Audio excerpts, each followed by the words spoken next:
Hello, ladies and gentlemen. Today is February the 8th, 2026, and we are here to talk about the world, current events, foreign policy, economics, you name it. We'll talk about it in another episode of World Discussion with Agent Smith. Smith. Hello. Yo, Hey, how are you? crushing it, killing it, doing it. Yeah, it's been good. Oh, nice. I'm on a big upswing past couple days in Dota. I think I made a pretty big set of breakthroughs, so that's been fun. And there was a sports thing today people were excited about. The team that I'm aligned with won, so that's good. Oh, yeah, that's right. Seattle I think Seahawks. that's their second one, right? They've only really recently been very strong, I think, as a team. They had been pretty mid for most of my years. Not an exceptionally strong team. Not terrible, but not like Super Bowl attending. Gotcha. I watched some of the first half, but not the whole game. There was one play that was really cool. One of the defensive linemen from the Seahawks was pushing his way toward the quarterback, but there was a lineman on him, kind of blocking him, and he tackled both the lineman who was defending him and the quarterback at the same time. Hmm. It was crazy. It was like a heckin' 300-pound dude, probably. Just running at him, grabbing two people, ripping them down. Very cool, very cool. But I don't normally follow football. But it's the biggest game of the year, so people are hyped. There's Olympics happening. I watched a little bit of that. I heard there was some booing and so forth and some politics, which I think every Olympics there's always some politics woven into it. You know, there's just so much other shit going on. I keep forgetting about the Olympics. Yeah. Excuse me. It's very much at the periphery of my attention these days. What's the other big stuff that's happening? We didn't have a ton of talking points from chat leading into this. Just real quick, the two ones that we got so far is why is it so hot in Australia, and Iran update. Yeah, well, the Iran thing definitely has been in the news. Venezuela, there's been some developments there. There's been some elections, specifically in Japan and Thailand. And Cuba also has been getting more attention. So there's a little bit going on. That's what I've been paying more attention to. Also, some trade stuff, although nothing especially dramatic in the grand scheme of things. So would you say you're the kind of person who is more likely to keep up with international trade than snowboard jumps? Yeah, I see. that's probably pretty accurate. Okay, well, chat, factor that in when you're going to ask people about snowboard trick jumps, because Agent Smith, he doesn't really follow that too closely. Not that you're against it, right? It's just not your go-to. Oh no, you know, by all means, if you enjoy sporting thing with snow, then enjoy sporting thing with snow. I am not opposed. That's good.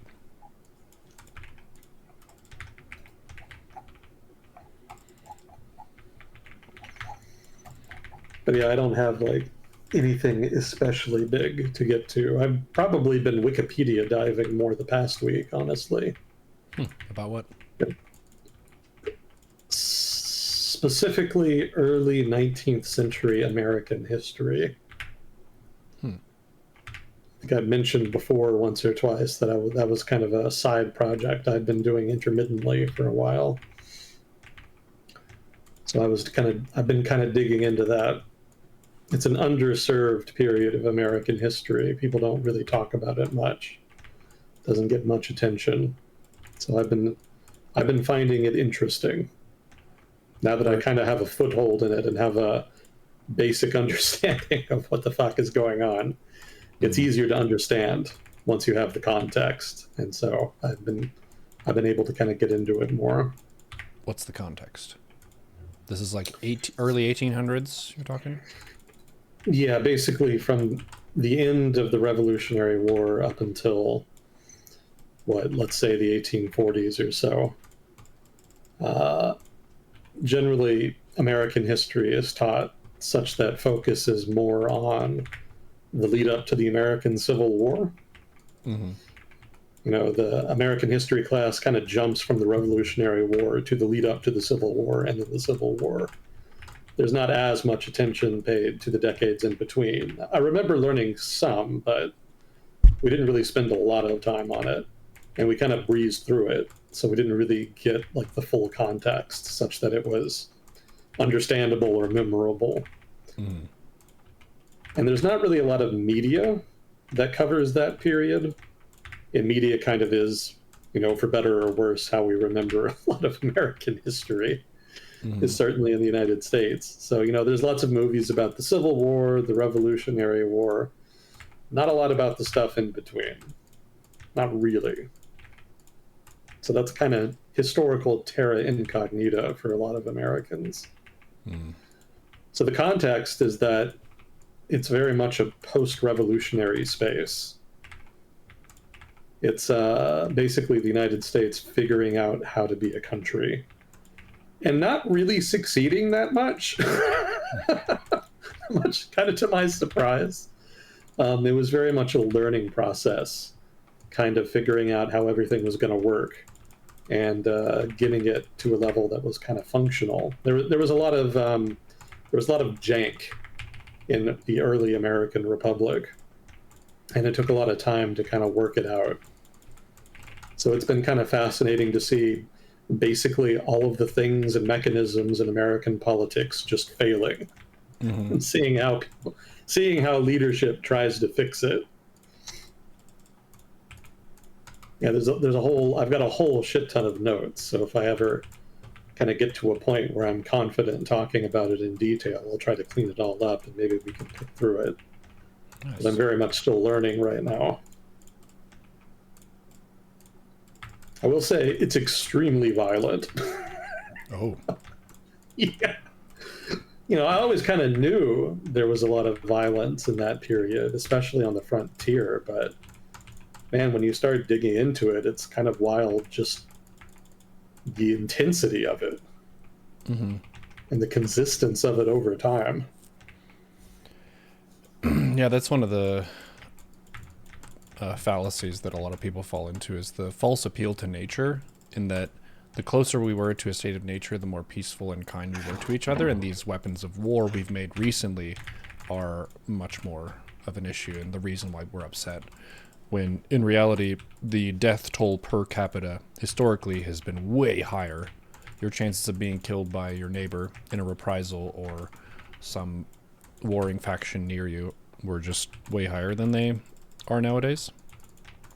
So I would guess in that period there's just a lot less accountability for violence and murder because you don't have all these strong institutions that mete out justice. So you kind of have to pursue your own justice, which that's very messy and ends up being more barbaric just due to the format of it. That's definitely a factor. Lack of state capacity and the inability to kind of enforce rule of law over a pretty large, broad, sparsely populated territory definitely contributed to violence. But the bigger issue that I've been reading about recently is just what amounted to almost like a Balkan-style ethnic conflict on the frontier between frontiersmen and Native Americans. Like, I knew there were tensions and intermittent wars, but reading about it, it really doesn't seem very intermittent. It kind of just seems like they were constantly killing each other in tit-for-tat raiding for like 20 to 30 years. And it could get very personal. Like, some of the local leaders on the frontier would have like family members be targeted and killed. And they in turn would retaliate and just like wipe out whole communities of natives. It's wild shit. It's really not taught in detail in school as I remember it. You kind of get vague references to conflicts with Native Americans, but the reading that I did in school really didn't do it justice compared to what I'm reading now.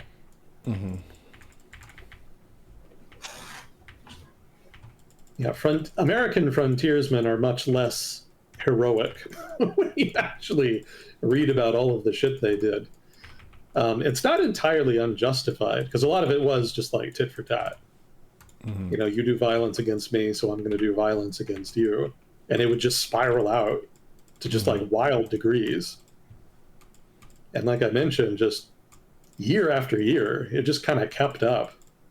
Hmm. And even when the US government or tribal leadership for the Native Americans would reach a treaty, there were generally xenophobic nationalists on both sides that kept fighting anyway because they just hated each other. Like they just couldn't accept any kind of real peace treaty. And whenever one was reached, they'd go out of their way to undermine it. Mm-hmm. I was reading about a couple, not even tribal leaders, basically just like the Native American equivalent of xenophobic nationalists, totally rejected the idea of peace with American frontiersmen. And when they heard about a treaty that had been signed by their own tribal leadership, they went and murdered the tribal leaders, just outright, just fucking killed them because they rejected the treaty on its face. And then American frontiersmen would just ignore treaties too because they wanted to keep expanding. Damn. Not a very friendly time. No, it really wasn't. Yeah, I wonder alternatively if it would have been possible to like try to establish commerce and stuff, because we've talked a little bit about the different approaches to dealing with the new world by different countries and so on, and then also blocks within different countries. But the Canadian approach was a lot more the French approach with the Canadian natives was a lot more friendly compared to the English approach, which is a lot more just bang a bang, take up space. We're Yeah. gonna, and also the, I guess, was it Scots Irish? Theirs was very bang a bang. Yeah, yeah. The Scots Irish pretty much made up a disproportionate share of the frontiersmen at that time. Hmm. And, you know, they were very tribalistic themselves. They really were not all that different from the natives. In fact, that's one of the things I found striking is just that American frontiersmen seem to have more in common, really, with the Native Americans than with a lot of the coastal Americans that were living in more built up places, you know, more urban, more agrarian. You know, frontiersmen didn't really live like that much. They were very much kind of hand to mouth, hunting, a little bit of farming on the side, you know, very similar to the way the natives were living on the frontier. So, you know, the more I read about conflict with the Native Americans, the less it seemed like sort of civilized, urban, westernized Americans fighting against sort of these frontier natives living a traditional lifestyle similar to what their forefathers had lived thousands of years ago. It really reads just more like two different tribes beating the shit out of each other. Mm-hmm. Like the conflict between the frontiersmen and the natives really doesn't seem that different to me than the conflicts between different native groups. Mm-hmm. Like it's often the conflicts were often fought over the same things and were often very personal and generally had similar scales. Like the frontier communities were pretty small. You know, honestly, it almost seemed like a unified Native American front could have contained Western expansion. It was Yeah. never really practical, but just because the presence on the ground west of the Appalachians was so thin, like it almost could have worked because the Mm-hmm. federal government was very far away. Like transportation across the Appalachians was just garbage. Mm-hmm. It took weeks, sometimes months, depending on the time of year, to really make that trip. So if you were a European settler on the other side of the mountains, like you were kind of vulnerable.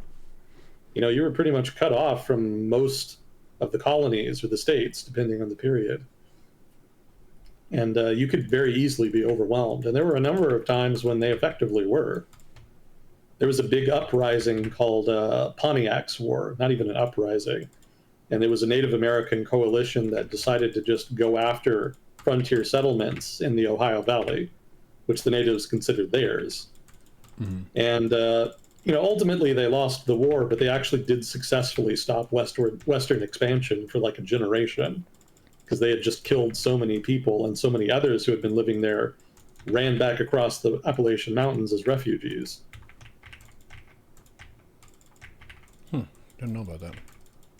One of the things that I kind of wish we learned about more, just as part of American history, was the different tribes in different areas, because it gets kind of lumped together of like, oh, they're Americans who were native here before, and they sort of think about them all as one group, when really the varying tribes, like, they live differently because they lived in vastly different areas of the continent.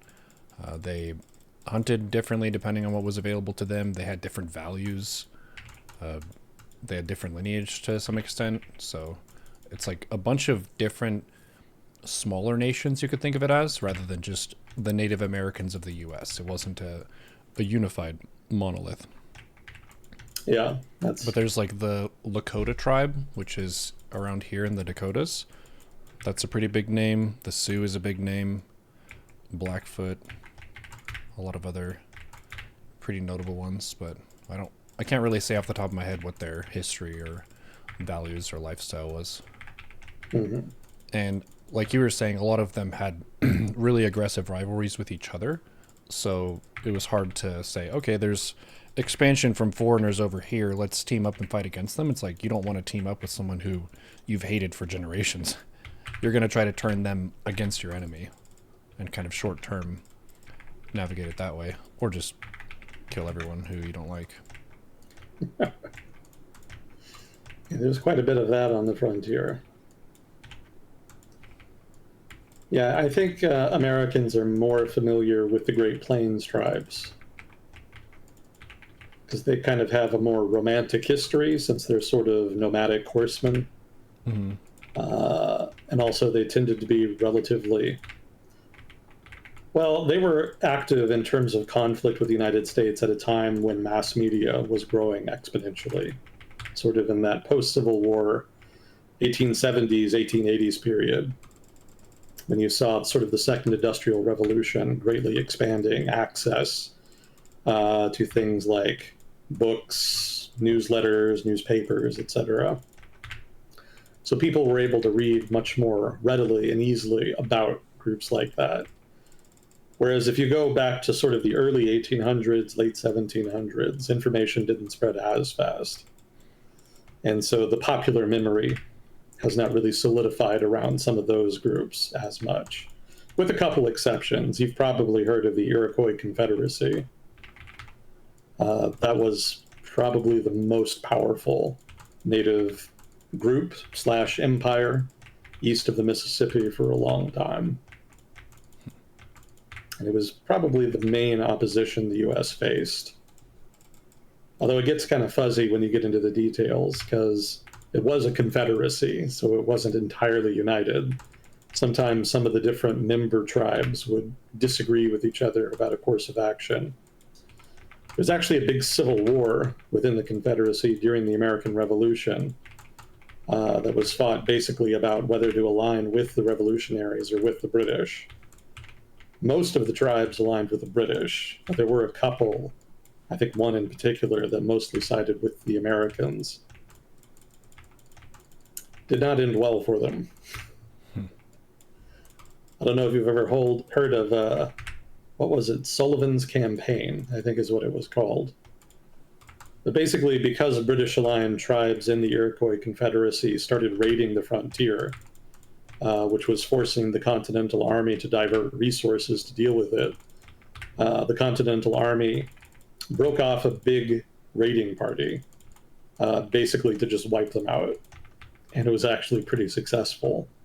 They didn't kill all of them, but they killed a lot of people.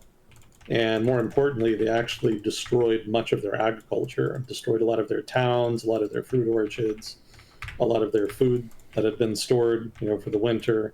All of that got wiped out during the campaign. And that pretty much crippled the Iroquois. And they never really fully recovered from that.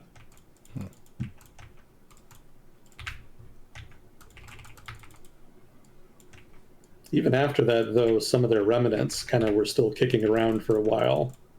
And they actually formed some of the core leadership of later Native American confederations that allied together to try to fight westward expansion by the US.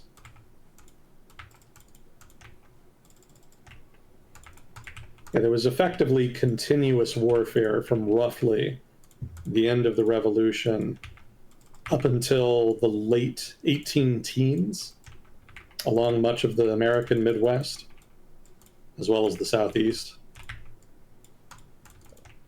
It's kind of broken up into different wars and conflicts, but a lot of the parties involved were actually the same across multiple conflicts. So effectively, it was one long conflict over time that ultimately ended in defeat for the natives. Yeah, until recently, I had never heard of the, what was it? The Northwestern Confederacy, I think is what it was called. It was a confederacy of tribes in the American Midwest, along with some basically rump tribes left over from the Iroquois Confederacy that banded together to form a unified front against Americans expanding west. And they were the main rival that the United States fought roughly from the mid 1780s through the mid 1790s. Eventually, they were defeated, but there were a lot of people within that confederacy that were upset about the outcome and refused to recognize the peace treaty. And so that led to the rise of a guy named Tecumseh, whom some people may remember, and he formed his own confederacy that would then fight the United States intermittently from roughly 1800 up until about 1820, roughly. Yeah, that was called Tecumseh's Confederacy. I'd heard a little bit about Tecumseh in school, but I really didn't learn much, I don't think. I certainly didn't remember much. So it's been interesting to see the overarching strategic context that he was operating in. He actually got a fair amount of support from the British in Canada. The British were kind of hoping to make a Native American buffer state in the American Midwest that would kind of protect Canada from potential American aggression. So among all of that ethnic conflict that was happening on the frontier, a not insignificant amount of it was basically being funded and supplied by the British Empire, effectively making it a proxy war.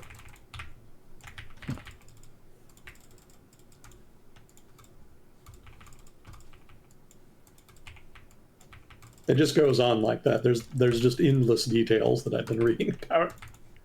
I probably got pages of notes now. Awesome.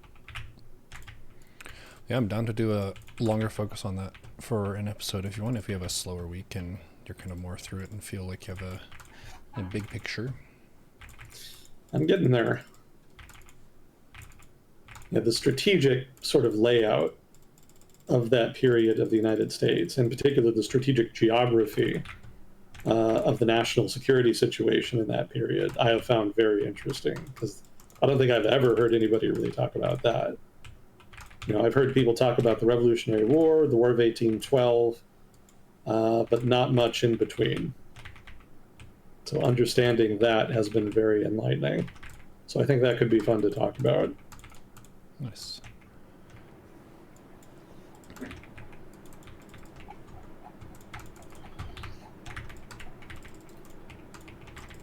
Well, was there anything in particular you wanted to get to? Don't think so.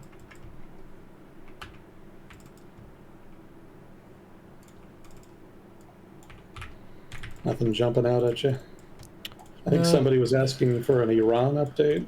Yeah, that was the only real location that people asked about. They just said that it had fallen out of the news for what they had been seeing, but I would guess it's still a happening place. Well, I haven't, like they mentioned, there really hasn't been much in the news the past week. There was more in the week before. I don't think we did this last week. Correct. I had a supper club thing that I went to. It was very good. Basically, two local people from town who organized a multi-course meal with wine pairings and everything. And it was a invite-only event thing, so pretty cool. Lots of really good food. So much wine with each course. Goodness gracious. So I was a little bit expired by the time I returned home. Understandable. Yeah. Good Supper food. club. Yeah. Huh. So Never kind heard of of like that. the vibe of a fancy restaurant, but instead of you being in a restaurant, you've got local people who prepared stuff. And I think they rented out an Airbnb from someone, or someone volunteered it. So it looked pretty cozy.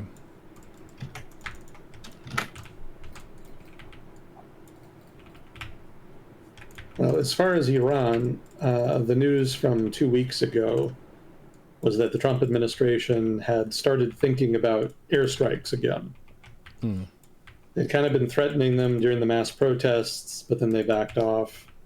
But now they're starting to threaten them again. And they do have naval assets that they've deployed out there to kind of lend more credibility to those threats. The Iranian government is concerned enough about it that they have engaged with Washington in new negotiations. And the negotiations supposedly are centering around Iran's nuclear program, its ballistic missile program, and then also treatment of protesters. So apparently, all of that is currently being discussed. And I've seen intermittently articles in the news about negotiations being ongoing, but I haven't heard of any breakthroughs or any details about what exactly is being discussed. So I don't really have anything new there. But they are working on it. I did see the Iranians threatening the United States that if the U.S. did launch airstrikes, then Iran would retaliate by launching attacks on American bases, which is something that they largely refrained from doing over the summer 2025 when the U.S. was launching airstrikes against their nuclear program. They could do some damage, but I've got to think the United States has escalatory dominance there. So that would probably be more of a desperation move on Tehran's part. Yeah, the Iranian government is not like in a good place right now. Economically, they've been struggling for a long time on account of sanctions. But after the drubbing that they got over summer 2025, they've kind of been on their heels, and I kind of infer that they don't entirely know how to deal with the new circumstances they're in, because they had kind of been banking on their ballistic missiles and their proxies, especially in Lebanon, in the form of Hezbollah, being a deterrent against American aggression or Israeli aggression, for that matter. And it just failed. And they don't really seem to have any alternatives lined up. So it's put them in a very vulnerable position. And as we've discussed before, the Iranian government's principal response to all of that has basically been an internal purge. Like even before the mass protests that started recently, you can go back to summer of last year, almost immediately after the fighting with Israel stopped, they've started cracking down and going after dissidents. So none of that is new, but they've been just continuing that. There's a sense that the regime is vulnerable and that they can't realistically deter the Trump administration. And so the thing to do is to try to increase the fortitude of the regime internally by trying to go after people that they think are undermining it. Mostly dissidents, but there's probably also a lot of corruption that they're looking at. It's almost certainly the case that there's some relatively senior officials somewhere in the apparatus of the Iranian government that are feeding information to Israel or the United States, maybe both. And that's a big reason why the airstrikes were so successful over last summer. So Tehran wants to address that. That's part of the internal purge happening. I don't think that they're going to give ground on that. Supposedly, the Trump administration has better treatment of protesters among their demands. I doubt Tehran is going to give a shit about that. Nuclear weapons, probably negotiable. I mean, they can keep trying to build them, but Washington has proven that they can just keep blowing them up. So I don't know how fruitful that's going to be for Tehran. And each time it happens, it's going to make them look bad, like domestically and internationally. The Iranian government tries to project an image of power beyond its own borders to try to influence the Middle East, but also internally to try to bolster the legitimacy of the government. So whenever they get their shit kicked in, that whole facade just falters. So politically, that's damaging, and I gather they would rather avoid that, which is probably a big reason why they're negotiating right now instead of being stubborn. So the nuclear program is probably on the table.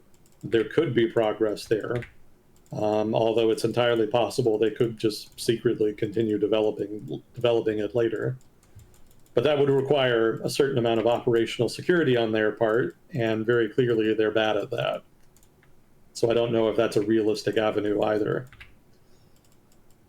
The ballistic missile program could be on the table, but the Iranian government has said that's a red line, which is believable because of all the things that they have at their disposal that could be a deterrent to foreign aggression. The ballistic missiles are about the only thing they have at this point. The proxy militias outside of Iran have proven to be pretty brittle in the face of sustained pressure. That's not to say that they are not completely toothless, but they're clearly not a sufficient deterrent. And so for the Iranian government, that presents a problem because the militias have been a big part of their deterrent strategy. The only thing they have left are the ballistic missiles, and if they give that up, they effectively have nothing. So I think Tehran is not lying when they say that's a red line, and they're going to be very, very resistant to giving ground there. But we'll see. They're under a lot of pressure these days. I think the domestic pressure is probably their bigger concern right now, and that the negotiations are kind of a sideshow for the most part. That doesn't mean they won't make substantive concessions, but I suspect they're more interested in buying time until they feel that their internal purge has made enough progress that they can start focusing on foreign policy again. But they're probably a ways away from that. I don't really believe for a minute that the Trump administration is genuinely interested in a truly democratic transition in Iran. That stretches credulity. The Trump administration's pattern is to work with strongmen, because either the administration as a whole, or certainly at least Trump himself, believes that strongmen basically are the ones that run countries, if not the world. So I kind of think we saw that with the Venezuela intervention, where he's more interested in working with the establishment there than he is in radically transforming the country. And by strongmen, just for clarification, you mean not people who are strong of arm and of deadlift, but ones that have a lot of authoritarian power? Correct. Authoritarian despots of one variety or another, be it personalist dictatorship or one-party rule or whatever other form it may take. His preference seems to be to cut deals and to use violence to intimidate authoritarian leaders into cutting said deals. But these deals, near as I can tell, don't genuinely seem that interested in political transition. They seem very narrowly focused on his definition of strategic interest, which is a little bit suspect, in my opinion. But when he says that he's going to fight for the Iranian people, or that they should rise up because help is on the way, that seems like a transparent lie to me. I don't buy that. I suspect the strategy with Iran is that he thinks the Ayatollah is the paramount leader in Iran, which is fairly accurate, and that if he threatens to kill him, then he can make him sign a deal regarding certain long-standing issues in the Middle East, like, say, Israel, the nuclear program, the ballistic missiles, the militias, etc. All of that could be negotiated.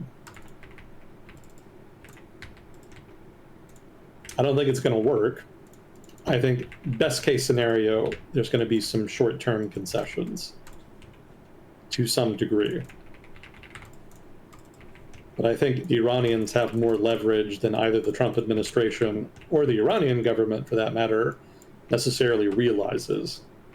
Because one of the things the United States government, or at least foreign policy experts within the US government, and especially Arab allies of the United States in the Middle East, are afraid of, is an actual collapse of the Iranian government, because that represents a source of instability that nobody in the region is going to be able to contain. And there's no telling how far-reaching the consequences of that would be. So effectively, the Iranian government can threaten the United States with its own destruction. And this is not a new phenomena. This is basically what Pakistan did during much of the War on Terror. You know, Pakistan was kind of a two-faced ally in a lot of ways during the early War on Terror, supporting and helping the United States here and there, but also kind of maintaining ties with the Taliban as a de facto proxy force. And the United States could have applied pressure on Pakistan to stop that.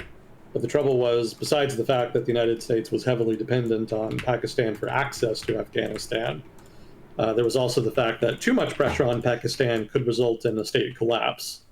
And given that Pakistan has nuclear weapons and is right next to Afghanistan, where the Taliban had been and still are operating, the consequences were pretty dire. You know, potentially Islamist radicals could get nuclear weapons, which nobody really wanted.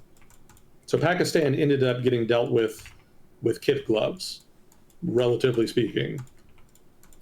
They got dealt with what passes for kid gloves for the United States and its foreign policy. Let's put it like that. So a number of other states in strategic locales kind of have that same point of leverage to bear. So I think Venezuela, for example, is also benefiting from that, because the Trump administration has quite literally said that they don't want the country to collapse, because they know that would be destabilizing and you would end up with less oil and more immigrants, which the Trump administration is very averse to.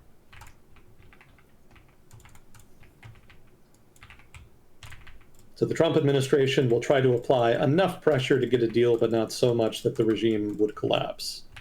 I don't think the Trump administration has a strong enough record on deft diplomacy of that variety to give me confidence that they're going to make substantive progress here. We'll see what happens. Everything is kind of in the air right now. But I suspect the negotiations will end up like the negotiations for peace in Ukraine, where the counterparty kind of strings Washington along indefinitely while they continue doing what they want to do.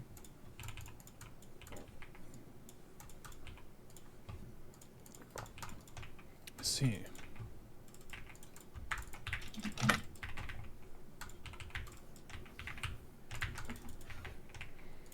But that's pretty much it for Iran. I don't have much else to update on it. Thank you. You said there were a bunch of elections. I did see the headline that someone in Japan won pretty decisively. Takeichi, the metal drummer woman. Oh, nice. Yeah. Yeah, we'll see what happens. It's looking like the LDP won pretty big. They're going to end up with more than 2/3 of the seats in the legislature. So whatever they want to do, they're going to be able to do it, most likely. It's their biggest election win since 1996, from what I was reading. Given that Takeichi is more of a hawk and very conservative, I'm a little concerned about what they'll do. Shinzo Abe kind of had similar amounts of power, but was inhibited by coalition partners.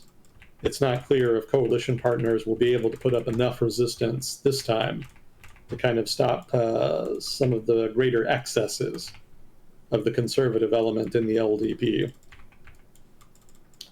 Takeichi has not really mentioned constitutional reform much, so I don't know if that'll come up. But she has been talking a lot about fiscal and monetary expansion, which is going to basically completely reverse the previous administration's approach. The previous administration was still run by the LDP, but it was run by a different faction. The LDP basically has a liberal faction, a nationalist faction, and then a couple personalist factions of people who basically just run based off of their charisma. And for almost the entirety of the Cold War, the liberal faction basically ran the party. But then after the Cold War ended, sort of the unified threat, the common threat that was posed by communism in the Soviet Union faded, and then the coalition weakened. And the LDP was kind of in the wilderness for a while in the 90s. And when it came back to power, it was no longer dominated by the liberal faction, it was dominated by the nationalist faction. And they've been the ones in the driver's seat of the LDP ever since. Shinzo Abe rather, was very much their guy. And you've seen he was in power a lot over the course of the aughts and the 20 teens, specifically for that reason, because he was leader of the nationalist faction. But the party lost a lot of popularity over the past 5 some years. You know, the LDP has been in power consistently, almost constantly, for the past 20 some years, and Japan has relatively little to show for it. And there was a whole string of corruption scandals. So the result is that it was not clear that the LDP would continue to rule, would be able to continue to win elections. They were still hanging on, but just barely. You know, they were losing more and more seats in the legislature after every election. And really the main reason they were able to hold on is because the opposition is even less popular, basically is even more dysfunctional in the LDP. So the result of all that is that the last administration that governed Japan was actually of the liberal faction of the LDP. They actually successfully kind of crowded out the nationalist faction because the nationalists were basically the ones who had been implicated in all of the corruption scandals. And so they had their day. They got their candidate Kushida elected, and he was prime minister for about a year.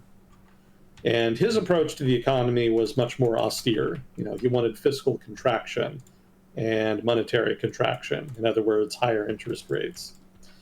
And that was not great for the economy, but it was better for dealing with inflation and Japan's debt problem, which is kind of severe. It's not as bad as it looks on paper, because most of the people who hold Japanese debt are actually Japanese. Foreign holders of Japanese debt are a relatively small minority of all holders of Japanese debt. So that's allowed them to kind of skate by despite being at well over 100% debt to GDP, which is generally red flag territory for markets. So Kushida's administration was quite welcome for its austerity in that regard, at least among markets. But it was not especially popular, and a lot of coalition partners of the LDP were more populist and wanted the government to be spending more money in order to kind of satisfy patronage networks and voters. And Takaichi was all for that when she was running, which kind of concerned markets. You know, there was kind of a run on the Japanese yen and Japanese bonds for a while over the past couple months, intermittently.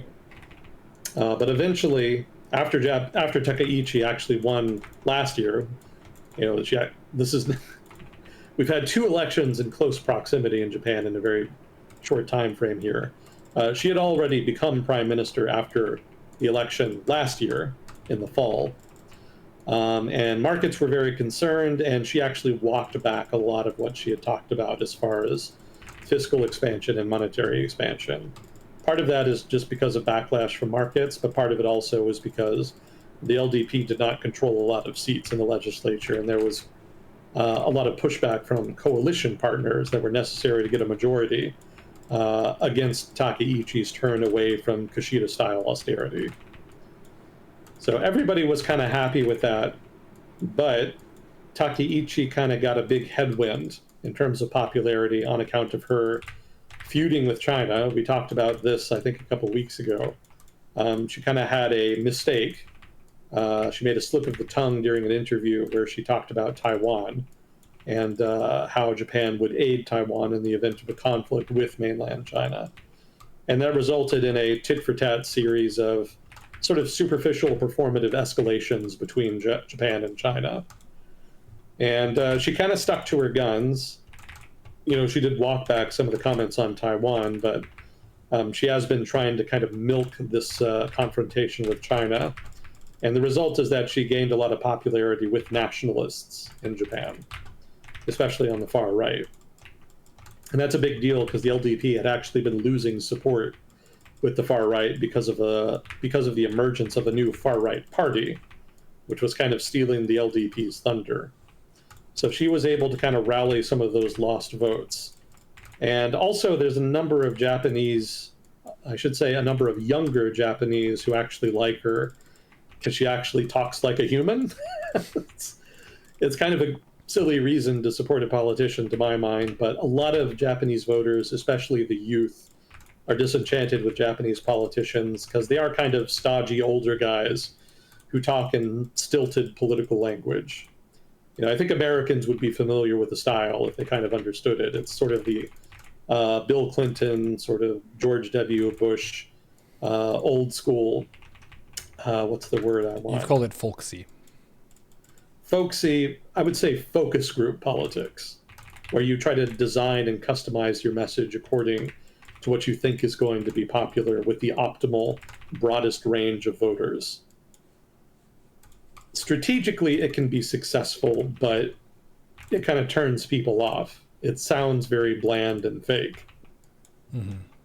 And it was the ubiquity of that style of politics and communication that played a big part in electing populists like Trump. So people in Japan have been dealing with that style for a long time. Mm-hmm. And a lot of people are fed up with it. And so Takaichi doesn't talk like that. She actually talks in a way that is more human and that feels more natural to people. And, again, that shouldn't be enough to get people's votes, but a lot of people are just so tired of the establishment in Japan, they were willing to kind of gamble on her. So between the nationalists and the youth vote, Takaichi actually had, like I mentioned, a very strong headwind in terms of support, a big surge. And so on account of that, she actually called a new election in the hope that surge in support would see the LDP gain a bunch of new seats. So that election was held just in the past 24 hours, basically. And the results, as they've been reported thus far, is that the gamble worked. The LDP is going to get 2/3, again, the biggest election win since 96, more than 2/3 of the seats in the legislature. So she's going to have a big mandate, and it's not entirely clear what that's going to look like. Markets are a little concerned about it. Because she had, again, talked earlier before her first election win about fiscal expansion that would largely be paid for with, more debt, which markets are not super gung-ho about. The expectation that I've read, despite the concerns, is that she'll probably still be relatively restrained. She probably will, spend more money. She probably will expand the budget, but not by nearly as much as what she'd been talking about late last year, before the election at that time. Markets could be wrong. It wouldn't be the first time. And if that's the case, you could see more drama in bond markets, circling regarding the Japanese bonds, as well as maybe also the Japanese yen, which has also been impacted by all of this.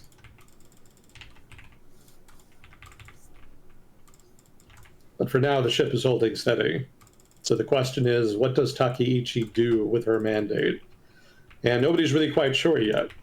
It remains to be seen.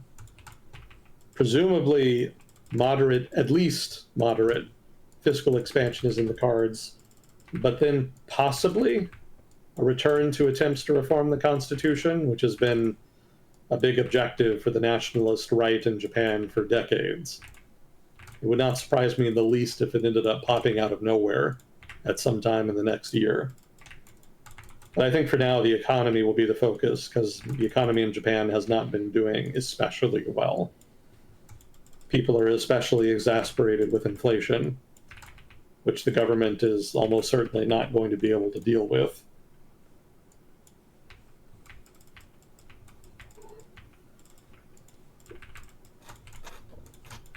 She has been managing Trump pretty well, so I don't think there will be many changes in foreign policy.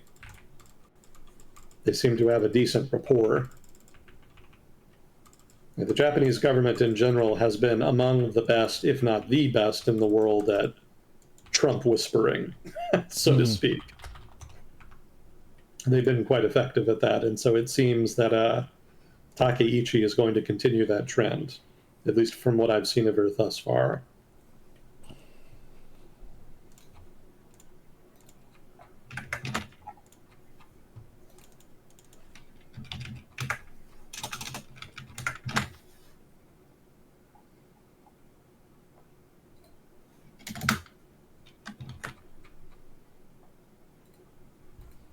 Have you ever heard of Patty Cannon? Patty Cannon. No. Who's that? Let's see. She ran a gang in the 18 teens in Delaware. Hmm. And she was a pretty evil bitch. Okay. Like, shockingly so. Yeah, people, I would encourage listeners to check out her Wikipedia article. It's not that long, but it's definitely memorable. What did she do? I mean, leading a gang is obviously organized crime, but She led a gang of guys. It was actually a multiracial gang, interestingly enough, who kidnapped free black people in the northern U.S. and then trafficked them into the South for sale into slavery. oh, Yeah. And she actually ended up killing a lot of them, too. They found a bunch of dead bodies on her property later on when they found out what she was doing and started investigating her. ugh. Yeah. Like, just impressive levels of evil. You really have to go out of your way. Yeah. And not just the evil of being an organized crime, but evil plus in helping maintain some of the most heinous atrocities against mankind.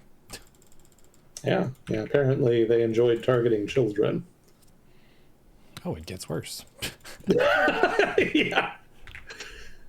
Yeah. When you read about early 19th century America, it gets worse is going to cross your lips many times. I see. There's quite a bit of that. Yeah, apparently just the general public in free states had a hard time figuring out when a black person or a black child in particular was being kidnapped, because it wasn't uncommon for people to bring their slaves to those places. And so if somebody did try to kidnap a child, the child would obviously cry for help, but then of course, if you're the kidnapper, you can just say, "Oh, this is my slave, please ignore them." And onlookers wouldn't necessarily be able to tell the difference.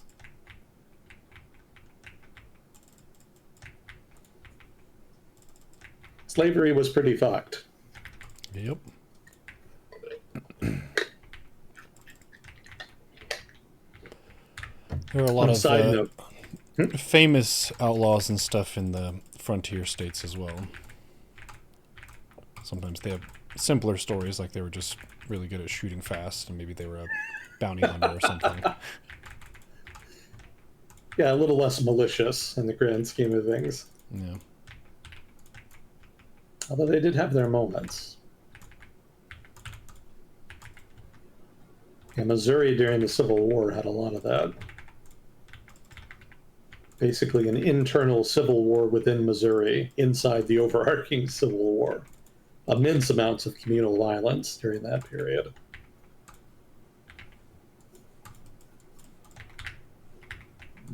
Have you ever heard of Bleeding Kansas? No. Heard of Kansas? So, during the debate over slavery and the expansion thereof, and whether there was a big debate about which territories should be admitted as states, as free states or as slave states. And of course, admitting more of one or the other kind of tipped the balance of power in the legislature in a way that could be threatening for one or the other. Slave states in particular were insistent on maintaining some degree of minimal proportion of Congress so that they could ensure that there was never any kind of law or amendment passed that might undermine the institution of slavery. And they more or less had a norm where they would admit one free state for every slave state. You can kind of see that in the order that states were admitted over the course of the early 1800s. Because they would do I don't remember the exact order, but they would do one Midwestern state that would be a free state. And then the next year they would do a slave state in the South. And then they would just kind of rotate back and forth like that. But then the Mexican-American War happened, and there was a whole bunch of new territory. And so that resulted in a whole bunch of additional haggling. And given that anti-slavery sentiment was only getting more intense, that haggling just got more and more difficult. So with Kansas, the debate kind of reached a fever pitch, and the compromise that they reached was popular sovereignty. So instead of Congress deciding whether or not it would be admitted as a free or slave state, instead there would be a referendum within Kansas in which the Denzians of Kansas would decide for themselves whether or not they wanted Kansas to be a free or slave state. So that seemed like a sort of liberal democratic solution to a thorny issue. The trouble is that it had unintended consequences. So, because slave states were adamant that they needed additional slave states in order to protect the institution of slavery, a whole bunch of pro slavery partisans flooded into Kansas in order to tip the demographic balance in the state against the abolitionists. Yeah, and abolitionists in turn kind of did the same thing. And because they were both at odds with each other and saw it as a kind of existential threat, they started killing each other so that they could have the majority for when the referendum happened. Oh. And so the result is a kind of mini civil war within Kansas on the frontier between the two communities. Hence the name Bleeding Kansas. Mind you, this is like 10 years before the Civil War even started. So we were already killing each other over this well before Fort Sumter.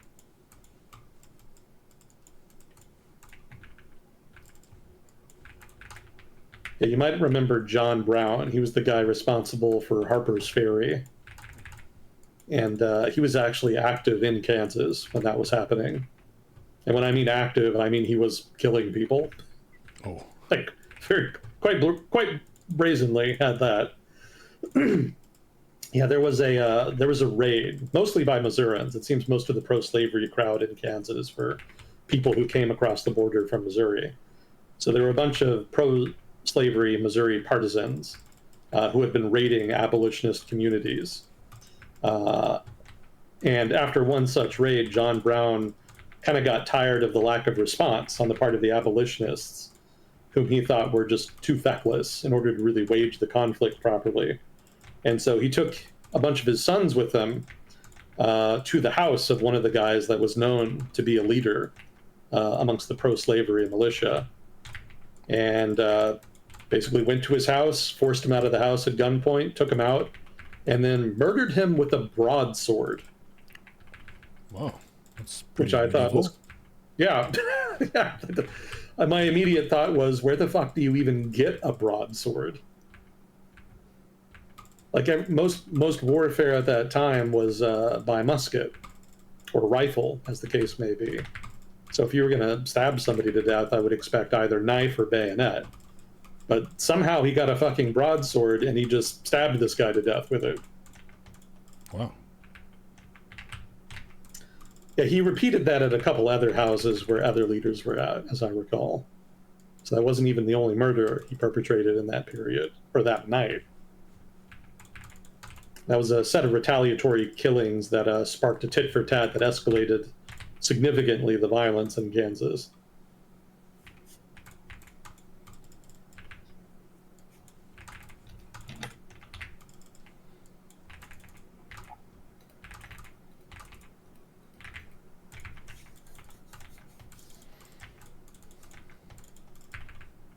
Well, anyway.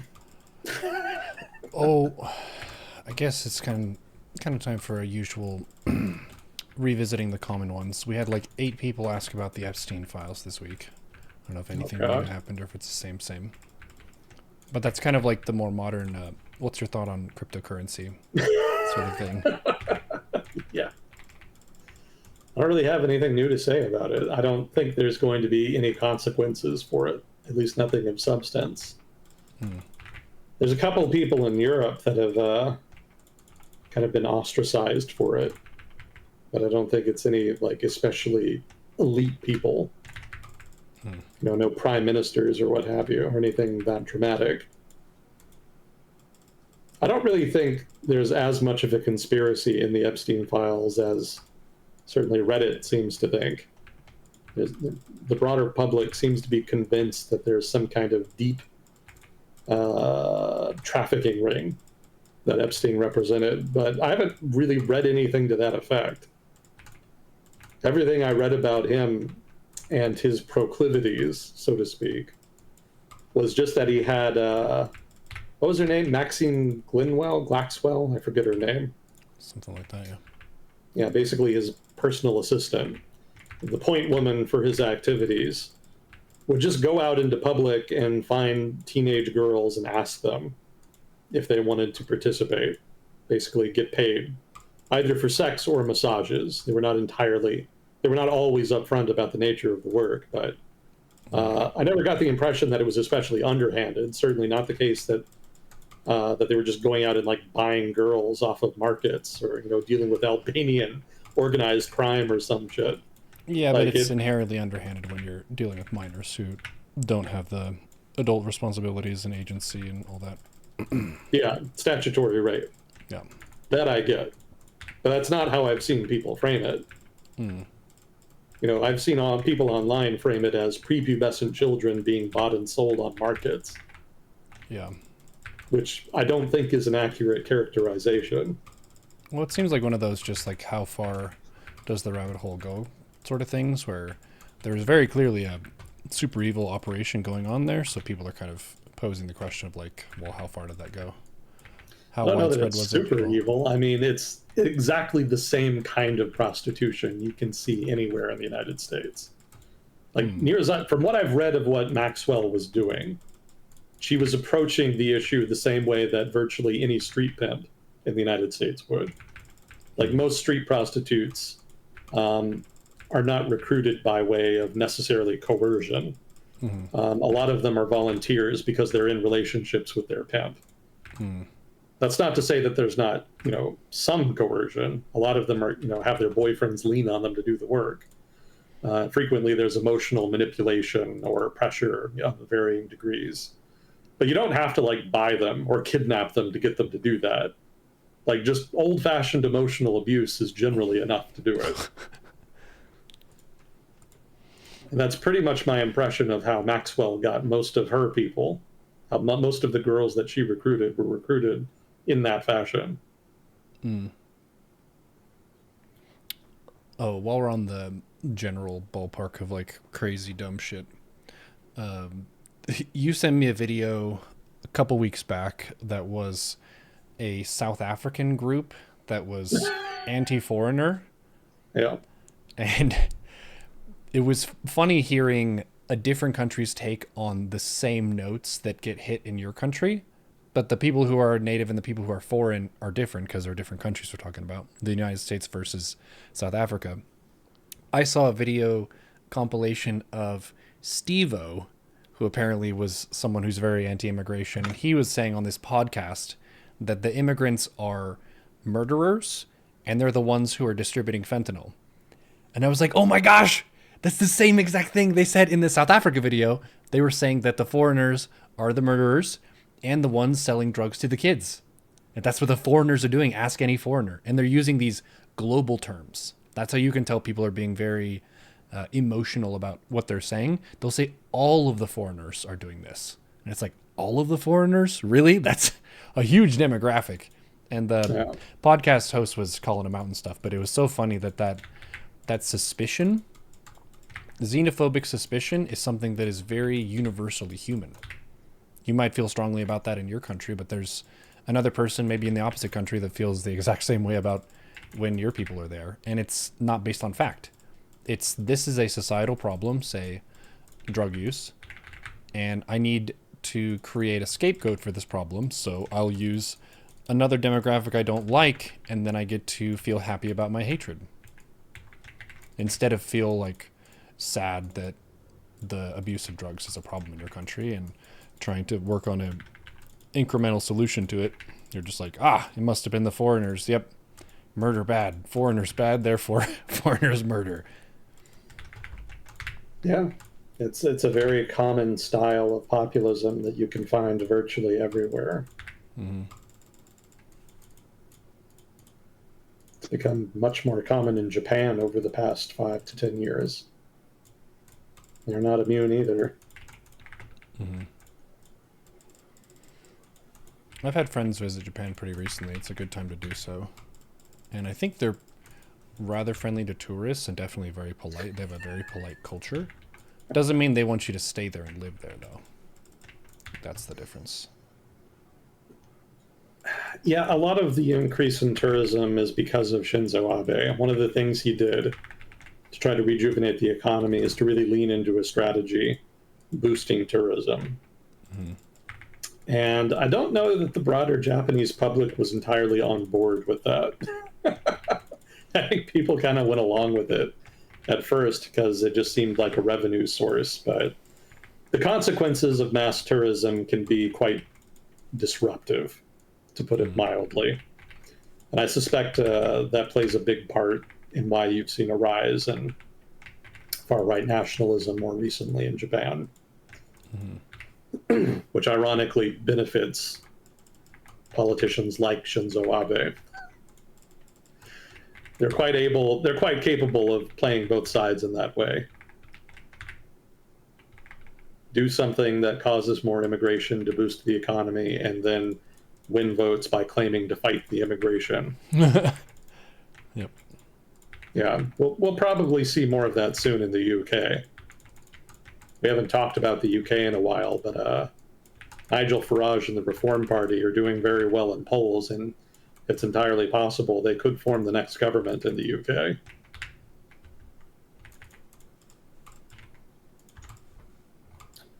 If that happens, you're going to see a lot more of this anti-immigrant style political rhetoric that we're talking about in the UK. Although at the same time, probably see more immigrants. Yep. Well, that would help their economy, right? Yeah, that's what happened the last time the populists were kind of in the driver's seat in the UK with Boris Johnson. His administration talked big about curbing immigration, and then like it went up. They boosted it, and they didn't seem particularly put off by the hypocrisy. They just kind of kept doing it. Maybe Farage is honest and he'll actually crack down on it, but I doubt it. My experience with populists is that they basically just lie through their teeth 24/7. Mm-hmm. We'll see. It'll be dramatic. You will definitely hear about that in the news if and when it happens. Well, that seems like Farage, a theme of populism in general is talking a big game. oh yeah. You're just kind of playing on popular misperceptions, popular prejudices, popular ignorance in general, basically. Generally, there are always people doing that, but there are particular eras where it's more successful. And generally, those are eras where the establishment, in whatever form that takes in a given country, has lost a degree of legitimacy. Sometimes that's because the economy is in the tank. Sometimes it's because of corruption scandals. For various reasons, establishment political parties sometimes just kind of lose the public's confidence. And when they do, that opens the door to charlatans who have no real interest or intention of addressing the problems they talk about. They're more just in it for themselves. Mm-hmm. They're saying whatever's going to boost their ratings the most right now. Yeah. Yeah, that's demagoguery. It's the oldest strategy in the book. It's been around as long as there's been democracy.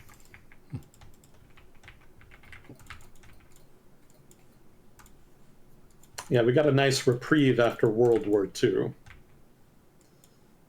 But the establishment in the United States has kind of been reeling over the past, let's say, 20-some years.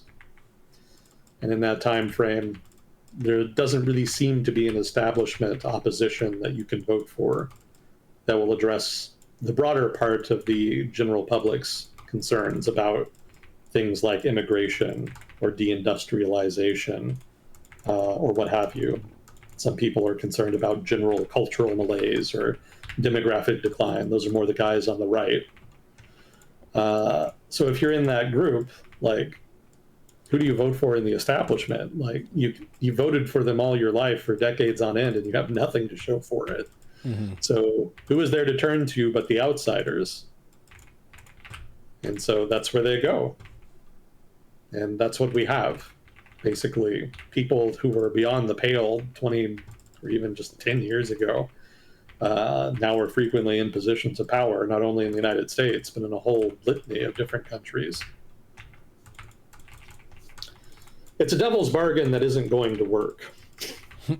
It never does. The Greeks talked about this 2,000 years ago. This isn't new. Like, demagogues wreck shit. It's what they're known for. They have a kind of death drive, and they can't avoid it. Like, it's almost a natural force. They're invariably going to destroy shit, which is why you're not supposed to vote for them. But some people get so frustrated or desperate, they do it anyway, and then history repeats. Mm.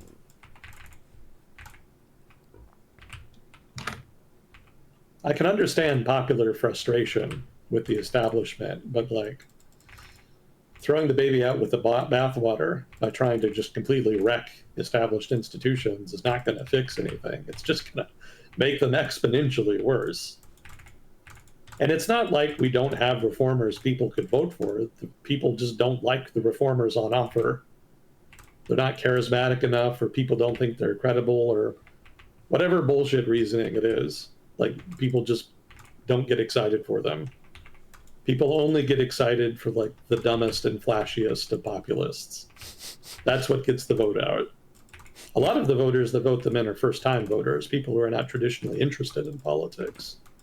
That's generally what tips them over the edge.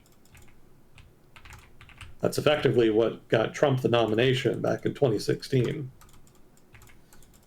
I remember that being very awkward for a lot of the establishment activists on the right.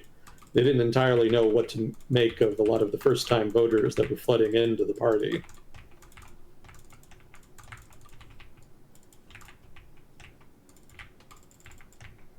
We'll see what comes of it. I don't doubt that there will be drama in the short term, at least.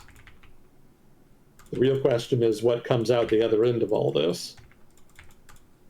Do we get a regression to mean, or are we going to get something new? We shall see. Yeah. Is this idiocracy in real life?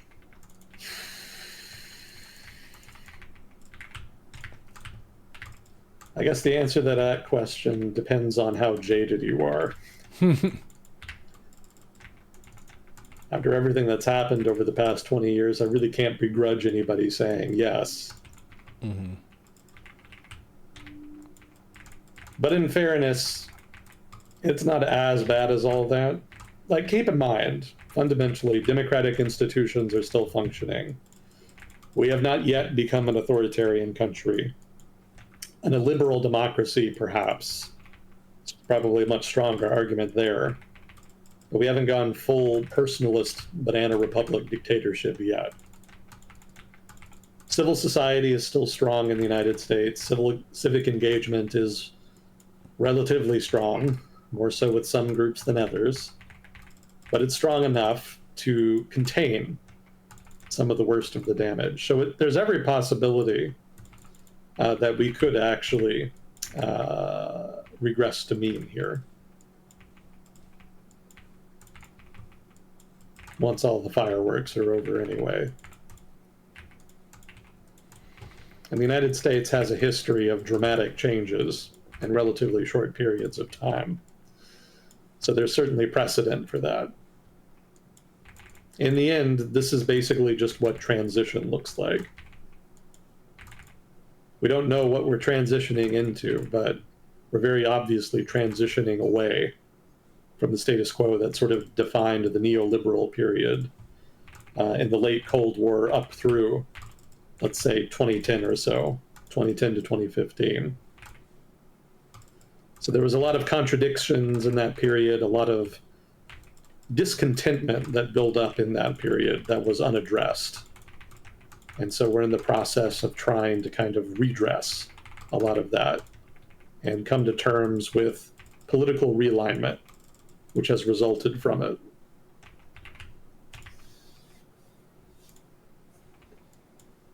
I don't think we can necessarily predict accurately what the final form all of this is going to end with.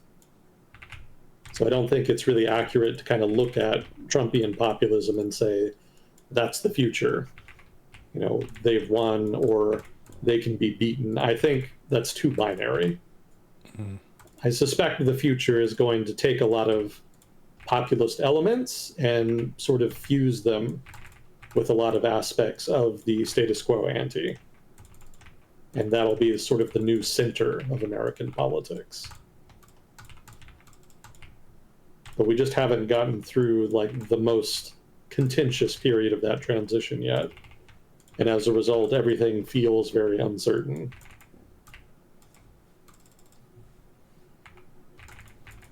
And I'll point out again, this is not something unique to the United States. You can see this process playing out in different ways in a whole variety of countries.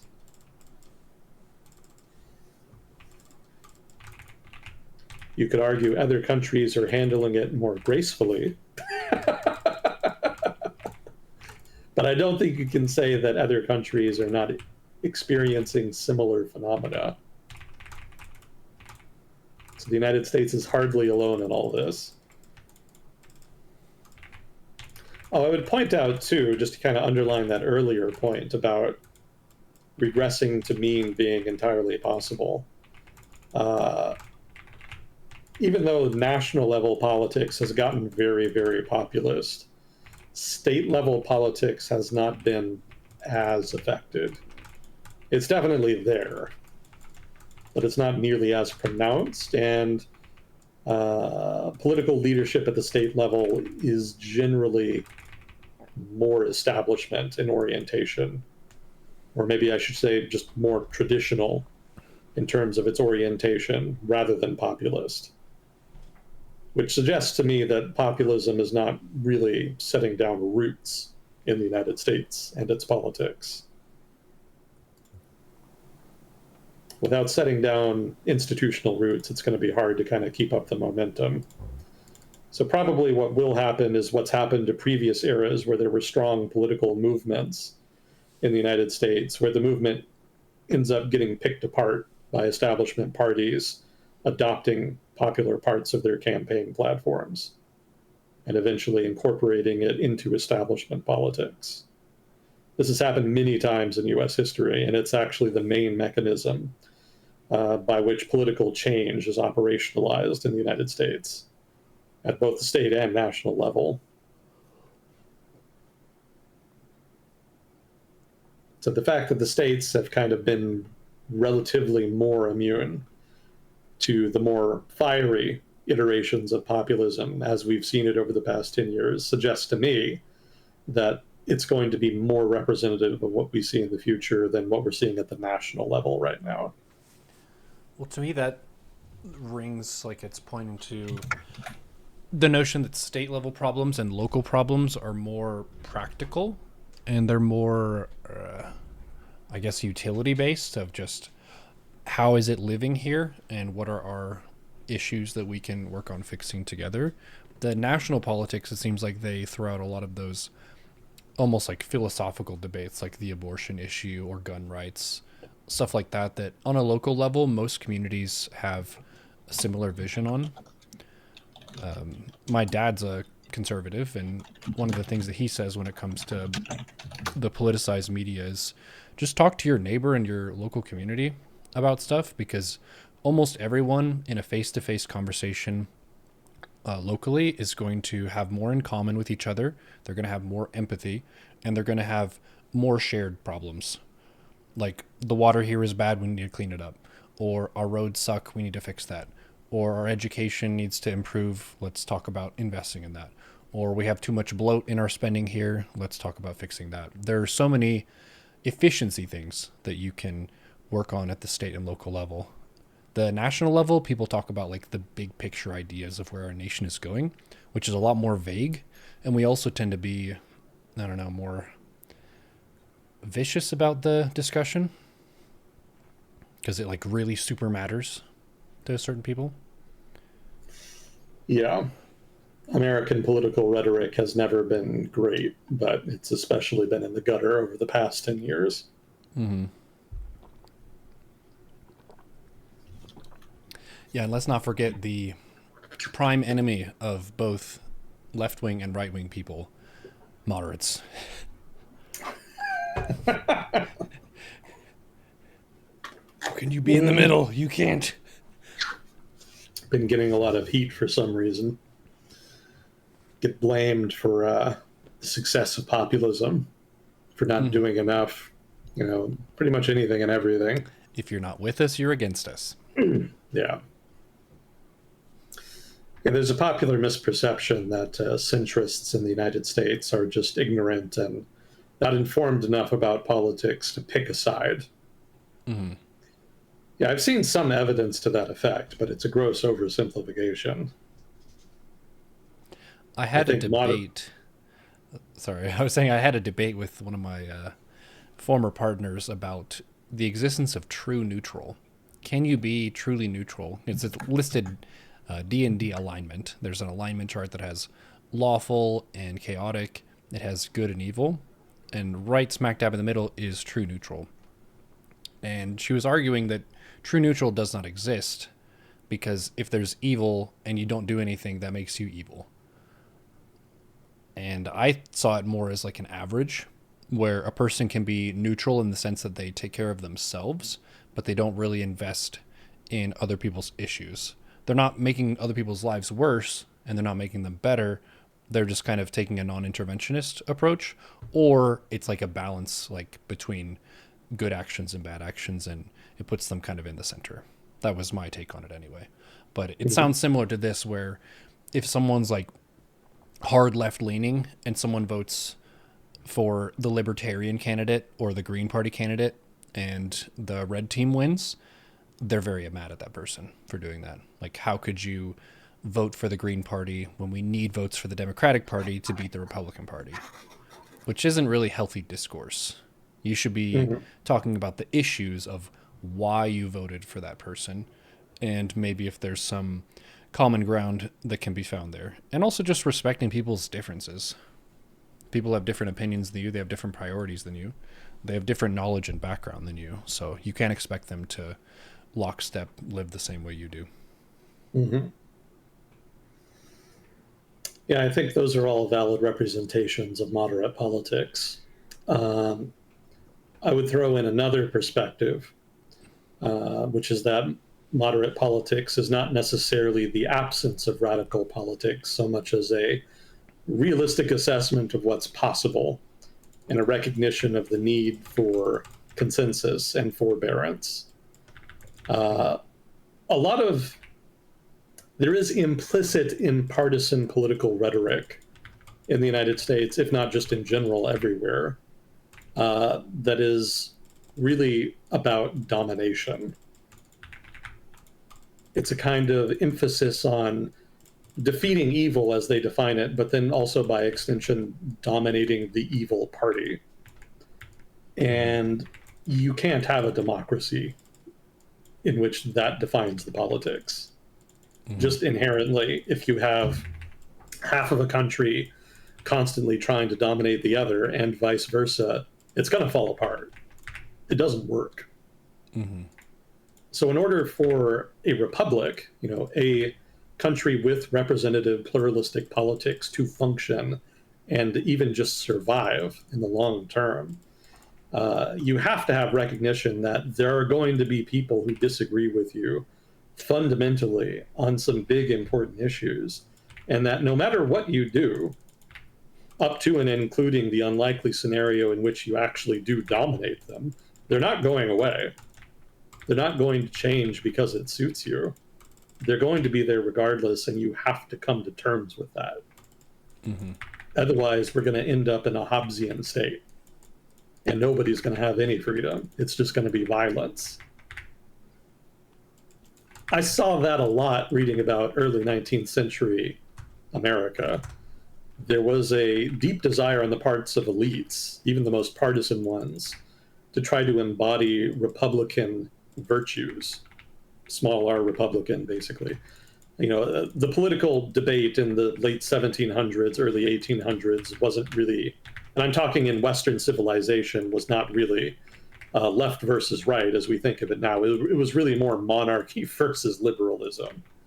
And so, because the United States was sort of the standard bearer for liberalism, liberal elites in the United States thought it was their duty to try to make it work as best possible. And that meant really embracing the idea of forbearance, even in cases when they were dealing with issues that they felt passionately about. So issues like slavery or federalism versus anti-federalism or universal suffrage, there was very strong sentiment about all of those. But ultimately, people in positions of leadership would often forbear and refuse to escalate in confrontations over those issues for the greater good in order to try to preserve the country, because there was a sense that the country could easily disintegrate if public passions were not managed in that way. And when you're dealing with slavery, it's very difficult to argue that that was an ethical way to manage the problem. But it makes more sense with some of the other partisan issues, that were key in that era. And I think some of that spirit is kind of what's missing in present American political rhetoric. We're really not conditioned in the United States to think in these terms anymore. American political discourse, and especially agitprop online and on cable television, really encourages you to think in terms of domination rather than in terms of the broader public good. And the result kind of speaks for itself. I do think that's an important factor in explaining where we are at the moment in American politics, if not broader politics around the world. So moderation, as I mentioned earlier, does not necessarily mean you don't have strong opinions about things. Moderation is just realistic. Like, unless you really do just want to start a civil war, dominate the people you think are evil, and try to have a transformative government, you're going to have to deal with people who disagree with you. And the best way to do that is peacefully and via institutions that act as arbiters between the two factions, or maybe multiple factions, as the case may be. Moderation is a better way of doing that. It's pretty sensible to me, but there's a lot of partisans who disagree and think that the only way to get what they want is to go on crusade. I think it has to be something really evil and extreme to justify that. Slavery, I think, qualifies. But you can find people in the early 19th century in the United States who disagreed and thought that as bad as slavery was, it was not worth a civil war, which ultimately is what rhetoric and partisan hackery led to. I would point out that the United States, as far as I know, is the only country in the Western Hemisphere that fought a war to end slavery. Everybody else managed to get rid of it without the drama. It doesn't mean there wasn't pushback or problems, but everybody else managed it, despite the United States being the standard bearer for liberal governance. We were supposed to be the responsible, mature ones who handle differences through rhetoric and discussion and deliberation. It was the other countries in the region that were supposed to be the banana republics that couldn't hack that. And instead, it was very much the other way around on slavery. They were able to transition away peacefully. The United States failed catastrophically to do that.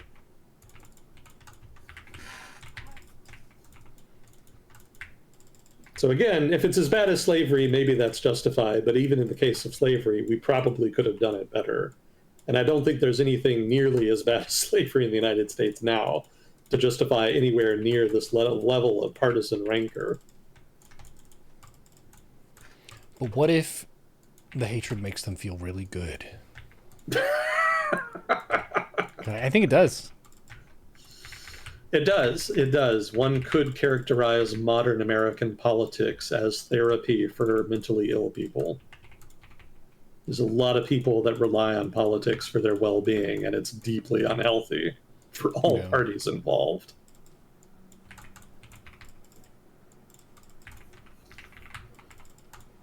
Yeah, I think there's an element of the United States, again, potentially elsewhere as well, depending on where you live, where people just get so wrapped up in the partisan tribalism that they just get too trusting with media that confirms their bias. And the result is that their mental state is very much at the mercy of people who do not give a shit about them.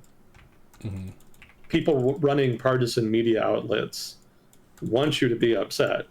They are effectively being paid to do that. And if you get too wrapped up in the partisan treadmill, then you're basically saying that your emotional well-being depends on what the editorial staff of what some website wants it to be. And they're never going to want it to be good, so effectively you're in a constant state of tension. The only time they ever de-escalate is when whatever their preferred party or candidate is in power. And then they'll dial it down. And I think it's no accident that it's in those periods when partisans are the most contented. Not so much because they're guys in power or because they're getting their way, but rather because the agitprop they're consuming has been dialed down.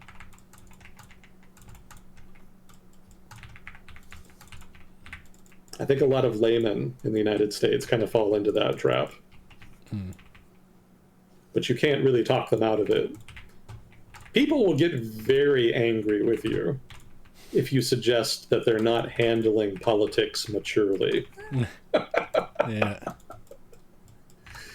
They almost take it not just as an insult towards their political beliefs, because they'll generally just assume that you must be in the other party. The only reason you're criticizing me is because you disagree with my politics. You're just a partisan asshole. But even beyond that, they kind of take it as a personal insult to their intelligence, like they're not smart enough to see through the bullshit and see politics for what it is. It's very difficult to get beyond that mental block and kind of reach people and get them to trust you and to take your statements in that vein at face value. Most people just will not do it. And that makes critiquing the status quo in American politics very difficult. I mean, if you're a reformer, do you really want to get into a screaming match every time you try to talk to people about it? Not really. It's a disincentive. That's a barrier to reform. It's not really worth the effort most of the time. Like, your best case scenario is to lay out your case in very abstract terms and just kind of hope that it sinks in through osmosis over a long period of time. That's about the only effective way that I've seen to consistently change people's minds.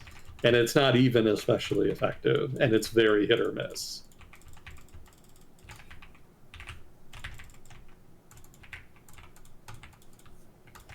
We did have a few questions lined up for you.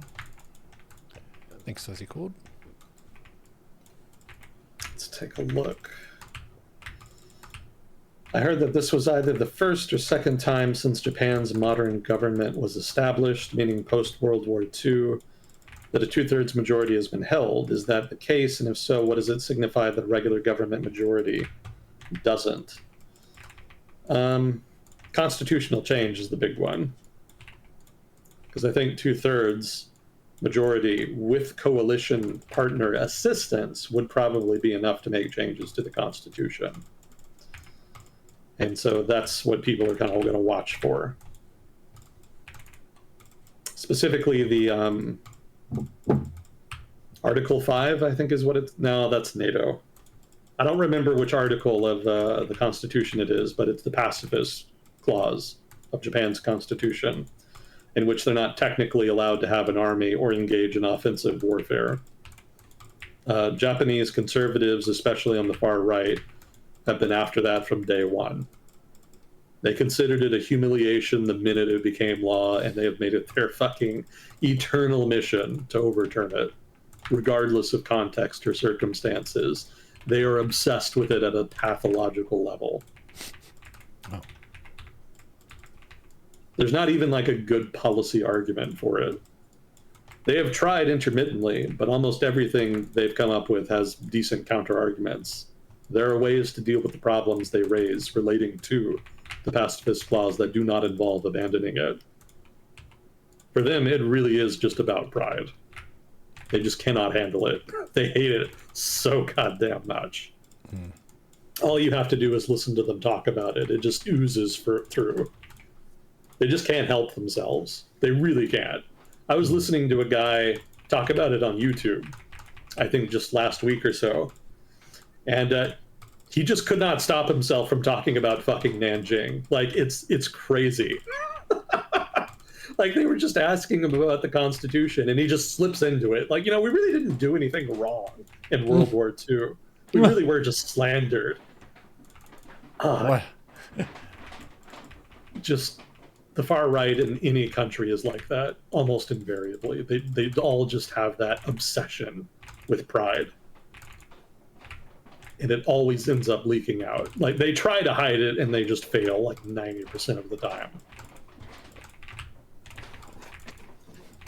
So that's what you can look forward to in Japan. You can look forward to more of that. If they do try to revise the Constitution and try to reform the military, that'll definitely be headline news. You will be reading about that if and when it happens. It's not in the news right now just because people assume the government is going to focus on economic issues. That's more what Takeichi ran on. But my experience reading about the far right in Japan and the right wing of the LDP in particular is that whenever they get this much power, they just cannot help themselves. They will make a bid on it sooner or later.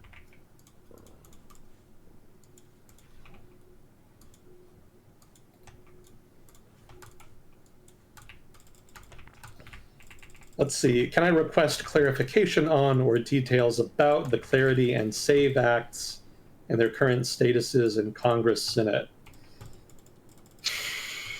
Yeah, I think these are the bills regarding electoral reform. I haven't been following this too closely because I kind of assume it's just symbolic partisan bullshit that's going to fade out in a month or two. Yeah, Trump has been talking shit as usual. More recently, he's been harping on the need to, quote unquote, nationalize elections. It's kind of expected that the Republicans in the House are going to get drubbed in the midterms. And Trump himself kind of has had mixed responses to this. Part of it is incredulity. He doesn't seem to entirely believe that the public really doesn't think the Republicans haven't been doing a good job on a variety of issues. And he insists that the US economy is doing fantastic and that he deserves credit for it. The other approach he's taken is to say that maybe elections should actually be run nationally. And he's been kind of cagey on the details, and actually, well, not only has he been cagey on the details, he actually walked those statements back at first. But later on, he doubled down. That's not an unusual pattern with Trump. And so there's been intermittent talk about whether or not the federal government might intervene in state-level elections to some degree on some pretense. So ancillary to that has been a separate story about legislative efforts in Congress to try to reform basically elections and the electoral system. Some of the laws involve basically actually requiring national ID at polls and various other changes. I don't think any of that is constitutional, which is a big reason why I haven't been following it closely. In the Constitution, states have very broad discretion in how they run their own elections, especially for federal office.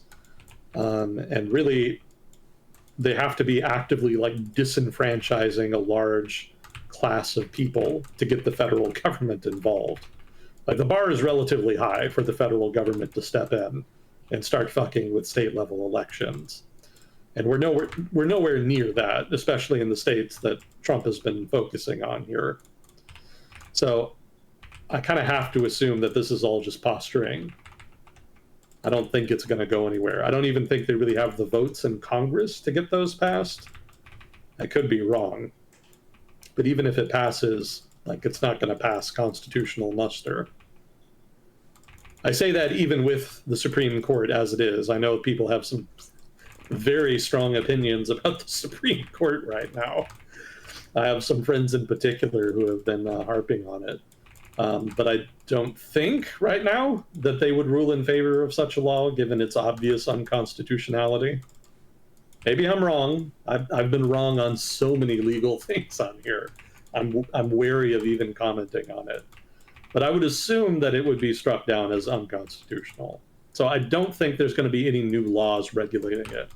And I don't think that the president is going to have any real room to intervene. He could just do it anyway. That's certainly been in his toolbox over the past year. You know, he may just intervene unilaterally, even though it's not explicitly legal, and even though he doesn't have any clear-cut legal authority to do so. But I would assume that states would push back pretty hard, especially since he would almost certainly be doing it in swing states. So in that case, I imagine there would be major pushback that would negate the effect of whatever it was he was trying to gain by doing so.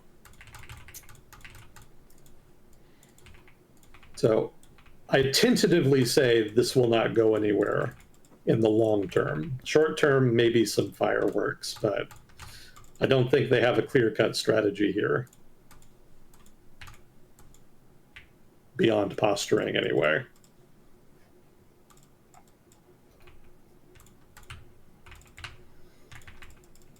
Let's see, can you talk on the rationale for Turkey's military involvement in Somalia? What are the economic or political advantages to getting mired in civil conflicts? I don't think they're getting mired in Somalia's conflict. I don't think their military involvement is substantive at all. It's basically just advisors and some supplies, some support. That's my understanding of it anyway. Maybe I missed an article somewhere, but I don't think they're getting deeply involved. I think their involvement is more on the part of like Egypt or Ethiopia. Actually, probably much less than even Ethiopia. Ethiopia borders Somalia and actually has troops there. I don't think either Turkey or Egypt are doing that as of yet. But basically, it's just about influence. Somalia is at a strategic location, right, astride the Red Sea, which is a major shipping route. You could make some money there, probably not much, but hypothetically, if they ever stabilize, you'll have the inside track on deals with whatever leadership is there if you have ties to them. Probably more relevant in the short term is military benefit.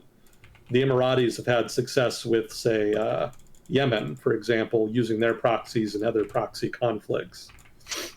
Turkey has actually used some of their Syrian proxies to fight in Libya, for example. That's another example. So yeah, if you can get on good terms with, you know, this, that, or the other warlord or government or whatever in a conflict zone, they can actually fight with you elsewhere in other proxy conflicts if you're willing to pay them anyway. So yeah, there are benefits, but they're relatively minor. But I think the relatively small scale of the commitment reflects the minor benefits. You know, it's relatively low risk and low reward, basically, with potential long-term benefits depending on how things shake out. I would point out that on Somalia's end, they've actually had a falling out with the United States government in the past few weeks. I don't think we talked about it, but the US government did cut off aid. I don't know if that's been resolved yet, but yeah, apparently the Trump administration was upset with some of the corruption in the aid program being managed by the official UN-recognized government. And so that's put the Somali government in a kind of difficult spot, and it's led to them trying to reach out to potential alternative sources of aid. I suspect Turkey may be one of them, although I haven't read anything to that effect.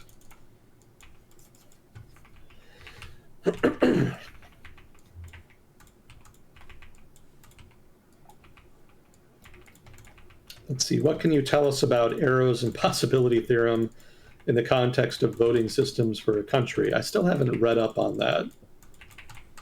I've got a note in my notepad file here near the top about Arrow's impossibility theorem from somebody who asked about it like 7 years ago.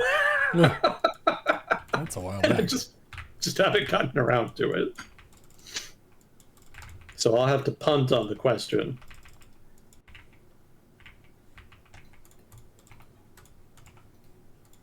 I'll open a tab.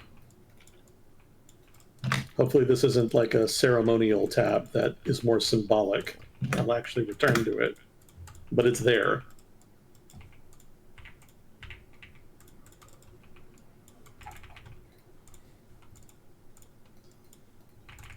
Let's see.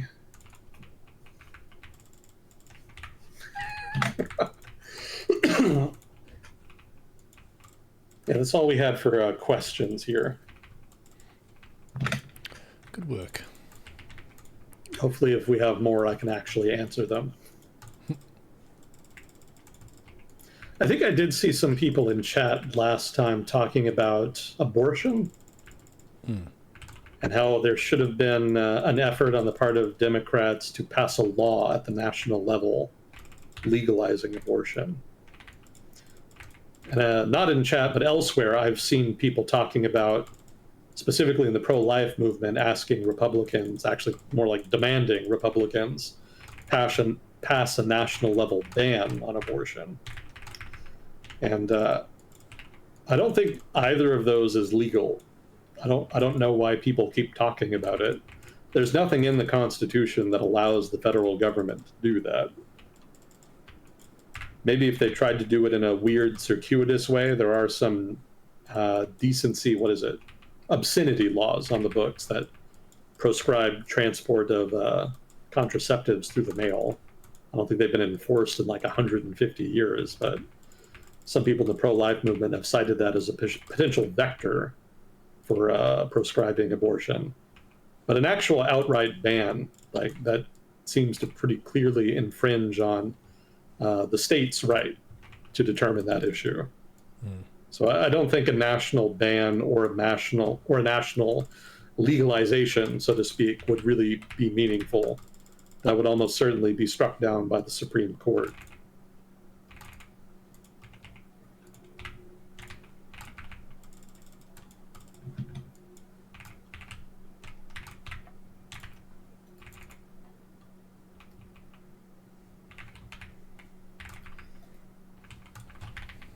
I do have some corrections, so maybe this is a good opportunity for them. I'll throw in the usual disclaimer here. I'm not an expert in everything I talk about on here. I have more of the background in economics and foreign policy. So if I ever say something wrong, stupid, or biased, please let me know. If I'm wrong, I want to know more than anybody, and we do appreciate the feedback we get on here. I don't read the chat while we're doing this. I can't walk and chew bubblegum at the same time. So, but I will read it later. And so participation is encouraged. So that said, we were talking a couple weeks ago about a change at the Pentagon regarding access to the Pentagon for journalists. I was talking about that change in terms of a ban on journalists accessing classified material. And somebody in chat corrected me, pointing out that it was a non-disclosure agreement that they were requiring journalists sign that prescribed them from using or citing any information that the Pentagon decided was not eligible, basically, for dissemination. So not just classified information, but basically just anything the Pentagon didn't want leaking out.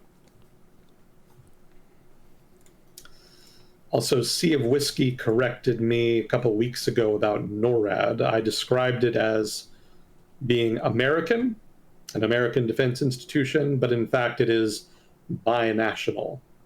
So it does not fall strictly under the authority of any single American department or agency. It is a joint operation between the United States government and the Canadian government.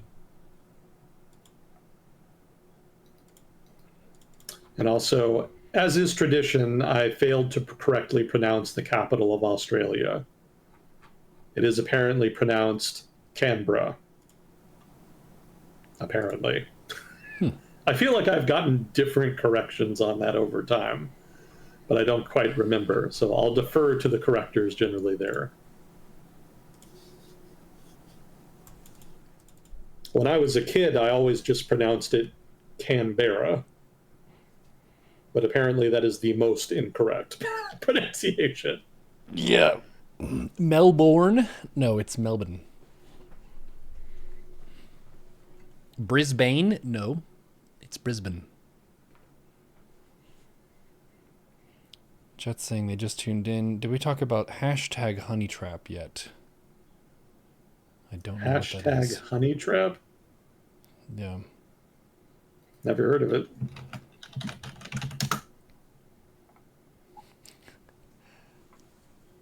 I've heard of honey traps. I don't know what's meant specifically by hashtag honey trap. Don't know. I would request elaboration.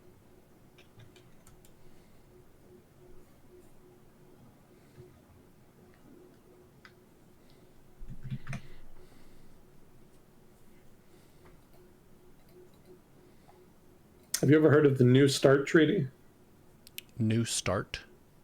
Yeah, No. that's that's a nuclear treaty that the United States signed with the Soviets. I want to say the Soviets in the 70s. Actually, it might have been signed with the Russians after the Cold War. I'm not entirely sure off the top of my head. But basically, it was an agreement to restrict the number of nuclear weapons in the arsenals of the United States and Russia. And that is set to expire, which probably most people don't especially care about, but given that it was part of a series of landmark strategic agreements between the United States and the Russians, either in the Soviet or post-Cold War incarnation, restricting nuclear arsenals, and nuclear activists saw that as a big win.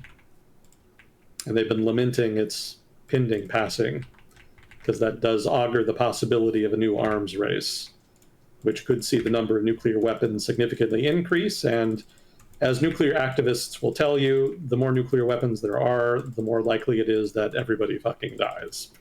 Mm-hmm. All it takes is one accident, and there's every risk that that accident could lead to a tit-for-tat nuclear exchange. I feel like this is kind of a fringe issue for a lot of people in the modern era. Back during the Cold War, it was very much paramount. Like, this was one of the dominant strategic conversations happening. Not just dominant strategic and political conversations happening in the United States, as well as just the broader West writ large. You know, how do we deal with the problem of nuclear weapons? How do we restrict the number of nuclear weapons? Can we get the Soviets to agree to arms regulation deals of one kind or another to try to address the problem? It was a big deal for a very long time. And nuclear activism used to be one of the most prominent forms of activism in the United States. But after the Cold War, it just kind of fell off. And people kind of forgot about it. It really has not been in the public eye for some decades. But nuclear activists never went away. This has always been important to them. And the US government has never really stopped pursuing arms control agreements in this vein with the Russians. But over time, the agreements kind of faltered. There was a lot of disagreements that came out of the Russians supposedly breaking agreements by developing various medium-range weapons, which they were not supposed to do. And the United States was kind of willing to look past that for much of the 90s and especially in the aughts, but the issue really was China. China was not party to the agreements. They started developing weapons that were not allowed in the arms control agreements the United States had with the Soviets. And that kind of put the United States at a strategic disadvantage. And so between the Russians not entirely honoring their side of the agreement and pressure from China, ultimately Washington did decide to walk away. New START is basically, I think, the last major arms control agreement from sort of the Cold War period that is going to expire. So I don't think that's going to mean anything to the vast majority of people, but if the nuclear activists are right, and the long-term implication of this is that we do see a return to a nuclear arms race between China, Russia, and the United States, it definitely will get back in the news at some point. And I don't think it would be controversial to say that that'll be a tragedy. I don't generally editorialize too much on here, but not having to live under the threat, the perpetual constant threat of nuclear annihilation, was one of the great things to come out of the end of the Cold War. And there's a whole generation of young people, multiple generations really, that just don't know what that's like. Mm-hmm. And it would have been much, much better if we could continue that, if we could extend that to future generations by maintaining the arms control regime that was set up during and after the Cold War vis-a-vis nuclear weapons. And the inability to do that is a real failure of leadership on all parties involved. A failure of the Russian government, the American government, to a lesser degree the Chinese government, but they're definitely culpable as well. I think it's not really fair to future generations, and they've really been failed here. There's still time, maybe there will be future agreements that kind of address this. I hope that there are. But those agreements always involve very difficult negotiations. And, the current sitting government in the United States doesn't really provide a lot of confidence in that regard. So probably we're not going to get a new agreement here for a while. Hopefully there's not a new arms race, but if there is, and nuclear activists are pretty confident there will be just because of the strategic game theory involved, we could see a return to a Cold War status quo where people actually are worried about this. And that sucks. To sum it up, that sucks. I guess that's the main takeaway. My parents are Gen X, and they recall in just grade school being taught what you should do in the case of a nuclear alarm, like hiding under a desk and so on, which they pointed out is not going to save you from the nuke at all, but any glass that's shattering, that'll at least be a little shield for yourself. Yeah, it's pretty surreal that we get to live in safety of that threat when it was very much a potential end times problem. Yeah, nuclear holocaust has not really been a talking point in some time. I think everybody is better for it, and its potential return does not fill me with great confidence for the future.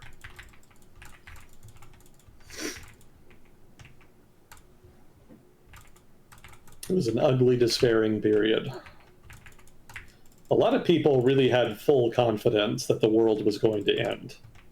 I'm talking about during the Cold War. There was a lot of pessimists that just implicitly assumed that there was going to be a nuclear exchange at some point that would annihilate civilization as it was then known. That's not really a degree of pessimism you see anymore. Mm-hmm. And that's very much the result of arms control deals and the end of the Cold War. People just kind of have taken it for granted. A lot of people probably aren't even aware of it. Mm-hmm. Well, that's Especially, an example of de-escalation. Yeah. De-escalation, there's a word you don't hear about much either anymore. Yeah. Yeah, this is very much an era of escalation, unfortunately.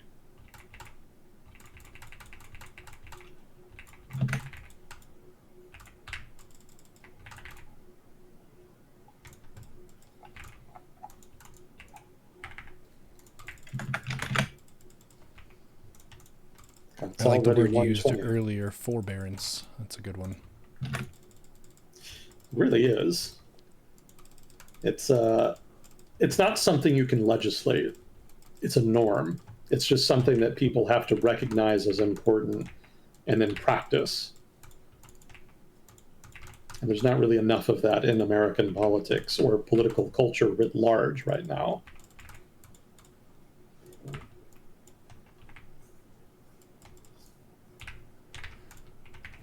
When did we start? How are we doing on time? We've been going for 2 hours. 2 hours. Yeah. I always lose track.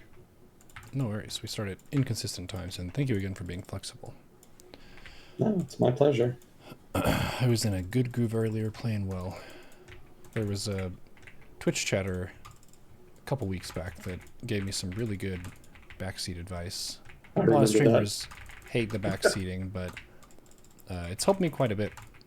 I'm now doing a thing where when I get into the match, I'm doing a lot more work to assess the draft of heroes that are in the game and how my plan might need to adjust, and then also what our team's formation is. Like, whose tempo are we following? Who's the playmaker, the person who's getting these conflicts started for us? Because that can vary quite a bit from match to match. That's one of the, I guess, main differences between StarCraft and Dota is StarCraft has very consistent matchups. It's Terran, Zerg, and Protoss and the matchups they're in, whereas with Dota you have a lot of different hero matchups that can exist. And there's always going to be a team that's a more greedy one and a more aggressive one, so you have to kind of not just be able to play your own character, but figure out how your character fits into this unique mixture of characters. And that's helped me a whole bunch.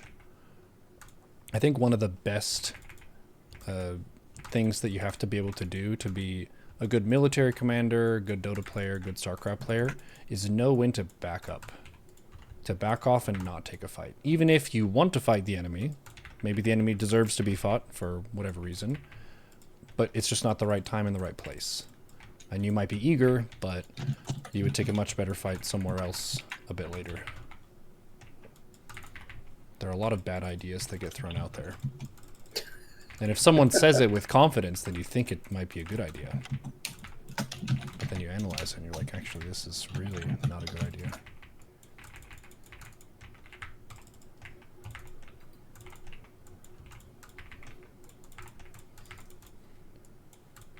Well, I'm glad you've been more successful recently. Yeah.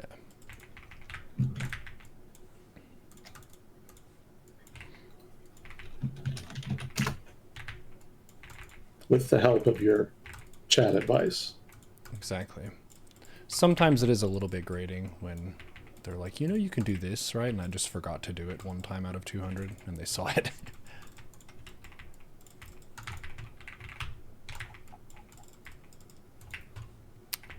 It's pretty fun journey. Well, I applaud your restraint in dealing with the level of emotional intelligence that I associate with Dota players. It's that not must high. take a lot of that must take a lot of patience on your part.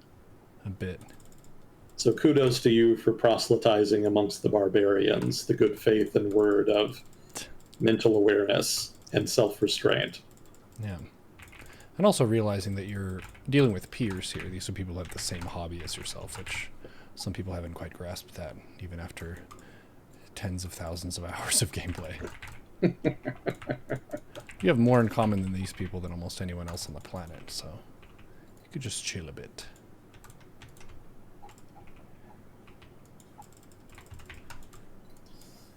Well, we did have somebody last week who asked about the Sino-Vietnam War in 1979. Honestly, I don't have a whole lot to say about it. There's not a lot of literature on it, at least not in English. And what there is, I largely have not read. So I don't really know all of the details of the conflict such that I could really get into it. I can give you the basics. Basically that throughout the Vietnam War, the Vietnamese Communist Party was always more aligned with the Soviets rather than the People's Republic of China. The Vietnamese did not entirely trust the Chinese. They'd always kind of had a rivalry with them. And after World War II, northern Vietnam was actually occupied by Chinese troops. That's not something that really, that's not a story that gets told a lot, but you know, there was a time when China was supposed to be one of the great powers, at least among the Allies. And so after the war, there was a sense that China would have a sphere of influence and that China was kind of within its rights to deploy and project force into places along its border like Vietnam. And so after the war ended, immediately after, Chinese troops were among the ones that moved into Japanese-occupied Indochina and helped kind of govern the country, basically, until the French could return. And Vietnamese nationalists were not super stoked about that. You know, they didn't like the French, they didn't like the Japanese, but they had 1,000 years of beef, basically, with the Chinese. And there was some concern that maybe the Chinese would not end up leaving. Eventually they did. So those concerns did not end up being vindicated. But there was always, and remains to this day, a certain degree of suspicion regarding Beijing's motives towards Vietnam. So that was not great for trust between the communist parties of China and Vietnam over the course of the Vietnam War. The Soviets were much further away and were also more developed. You know, they had more aid that they could send, more sophisticated weapons. So they seemed like a safer and more prosperous bet as far as partner. They were still willing to work with Beijing, but they sometimes kept them at arm's length. And Beijing was kind of willing to tolerate that because they had a common enemy. But after Nixon's rapprochement with Beijing in the early 1970s, they kind of didn't have a common enemy. You know, China actually did continue to support the Vietnamese after Nixon's rapprochement, but they curtailed it. And they started putting pressure on the Vietnamese to reach a peace deal. And at that point, the Vietnamese kind of felt like they couldn't, well, they already felt like they couldn't trust them, but they inferred that they had kind of ceased to be a frenemy and were moving more into the direction of strategic rivalry. And the Chinese already at that point had broken with the Soviets back in the Sino-Soviet split in the late 50s, early 60s. But after the rapprochement with the United States, it seemed more and more that China was a rival of the Soviets, which again were the preferred partner for the Vietnamese. So between that and the pressure they were getting from Beijing, the Vietnamese more and more saw them as a threat. Correspondingly, the Chinese, in order to heap pressure on the Vietnamese, started to prop up proxy communists in Cambodia. Now, in general, the Vietnamese had backed communists all over what had been French Indochina, including in Laos and Cambodia. But the Chinese and Soviets had also been doing so. And what happened is that the Chinese took advantage of ethnic tension, basically, between the Cambodians and the Vietnamese. There was a lot of historical tension there that goes way back. And the Cambodian communists, while they were willing to work with Vietnam, the Vietnamese communists during the war, as the war neared its conclusion, they started going their own way. And they did so with explicit backing from the Chinese. The Vietnamese, for their part, resented it because they saw themselves as, well, for one, they resented the Chinese setting up a proxy in their sphere of influence, but more to the point, they saw themselves as the natural hegemon of what had been French Indochina. And they wanted to have influence over states like Laos, well, over these states of Laos and Cambodia, that they saw as being in their near abroad, so to speak, as the Russians would call it. So for a while, that tension was on the back burner, but eventually it exploded once the Khmer Rouge, who were the communists in Cambodia I'm talking about, seized power and started committing any number of atrocities. But they also started skirmishing with the Vietnamese along the border. There had always been border tension there, and the Khmer Rouge and the Chinese were happy to exploit it. Incidentally, the United States also kind of implicitly backed the Khmer Rouge during this period, somewhat ironically. The Chinese were nominal allies in this period, and the Khmer Rouge were proxies of our nominal allies, and so Washington, in turn, backed them.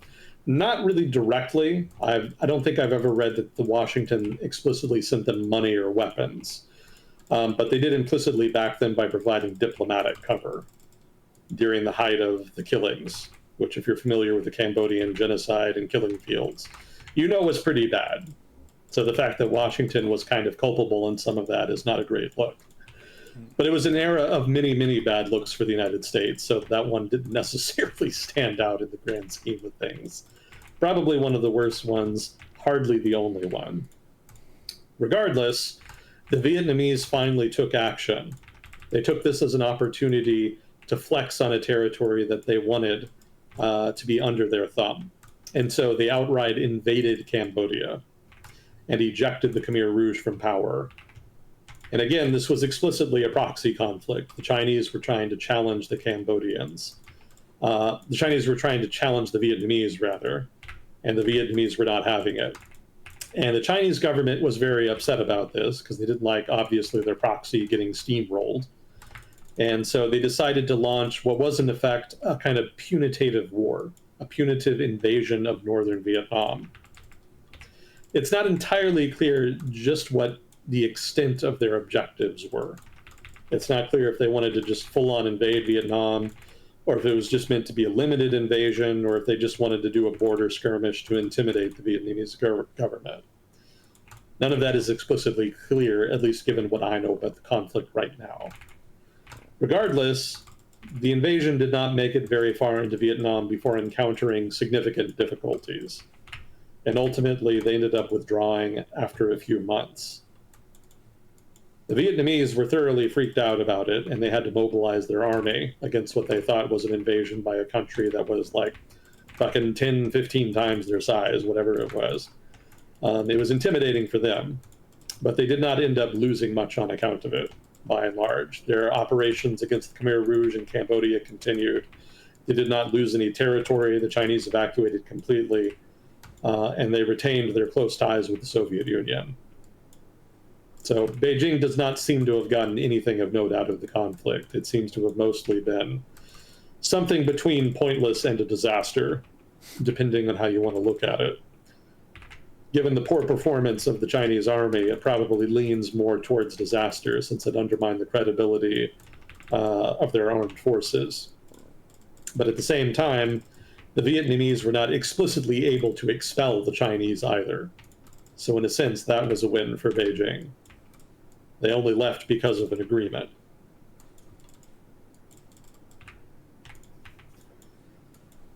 Now, for further details beyond that, you would have to consult the literature or YouTube, as the case may be. I actually did find a YouTube channel that talks about the conflict. I haven't watched much of its material. It's called Type 56, The Story of China's Army. It seems to be run by a rather eccentric historian.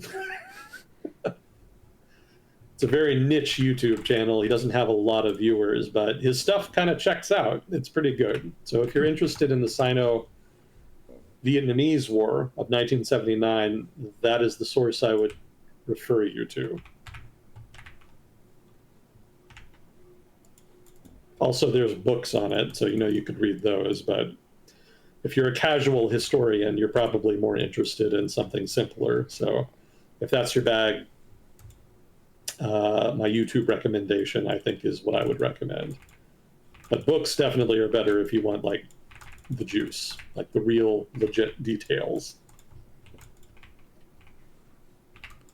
Let's see.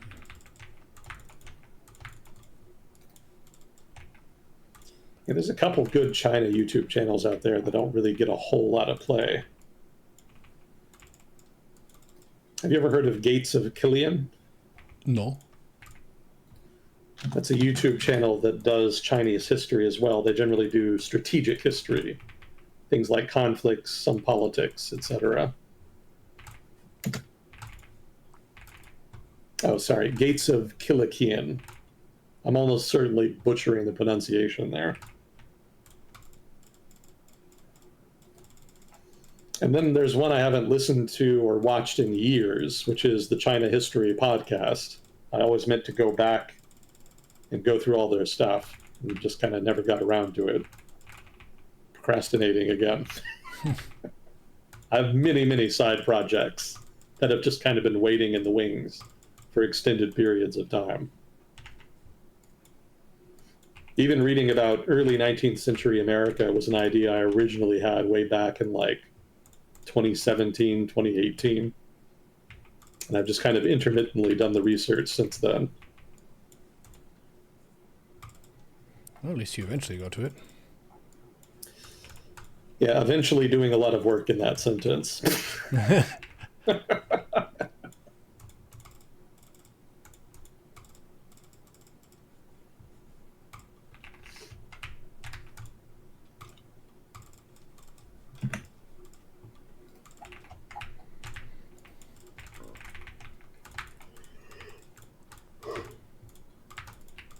Well, there's an election in Thailand. Have you heard anything about that? Nope. How did it go? It was a surprise outcome. Oh. Yeah, the expectation is that the sort of reformist political party that has been fighting against the conservatives and the army in Thailand for more than 10 years now. The expectation is that they would do well, and that there might be some drama after the election because presumably the conservative establishment specifically would push back against actually allowing them power. As was, it didn't happen. Actually, a conservative party overperformed, exceeded expectations, and they're going to form the new government, it seems. Yeah, they're called Bum Jai Thai. And they're actually the ones that basically received interim control of the Thai government after the drama last year with the border conflict with Cambodia that saw Pho Thai get thrown out of power. Pho Thai is sort of the left-wing populist left-wing populist party that betrayed the People's Party after the last election. It was expected that they would form a coalition that would be reformist and anti-conservative, and instead Pho Thai betrayed them and formed a coalition with conservative parties. So the conservatives have been quite successful in breaking up reformist efforts in Thai politics. So this is their latest success. The People's Party underperformed. They will be in the opposition. And this sort of new player, Bum Jai Thai, is going to lead the new government. What I read here, sort of the secret sauce, so to speak, is that in the proportional vote, basically the Thai legislature has some seats that are assigned according to proportional representation, and then there's some seats that are assigned by district, in which there is a first past the post system in place. So going by the proportional representation vote, that is to say, basically the popular vote, the People's Party actually did win. They pretty much met expectations there. But in terms of the districts, that's where they got wiped. That's where Bum Jai Thai really kind of owned them. And what I read is that the districts are kind of more run by party machines that are more mercenary in their loyalty. They basically play sort of a corrupt patronage game where they will deliver votes to whomever will deliver them goods. And apparently the People's Party is not very good at that. That's not the first time I've seen reformist parties kind of accused of that.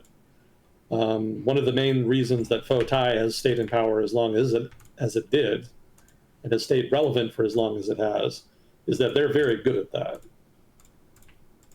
So apparently Bum Jai Thai also is very good at that. They're very good at playing the partisan machine politics game.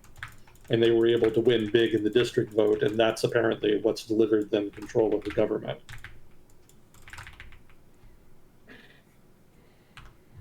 I was pretty dubious they would win out.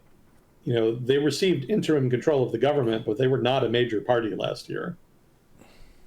They were given interim control of the government because they had basically spearhead criticism of the sitting coalition as a result of all the drama around the border conflict and the phone call of the prime minister and all of that jazz. We talked about it when it happened last year.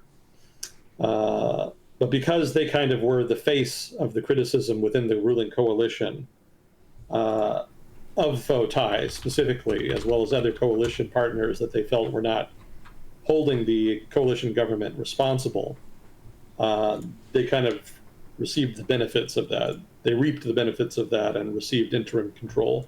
And they've now been able to translate that into an election win and a new government. It's a pretty dramatic turnaround for them. You know, they were a very minor bit player at the start of 2025, and now they're one of the major actors of Thai politics. So you kind of have to give credit to the leader of the party. He has really kind of spun gold from straw here.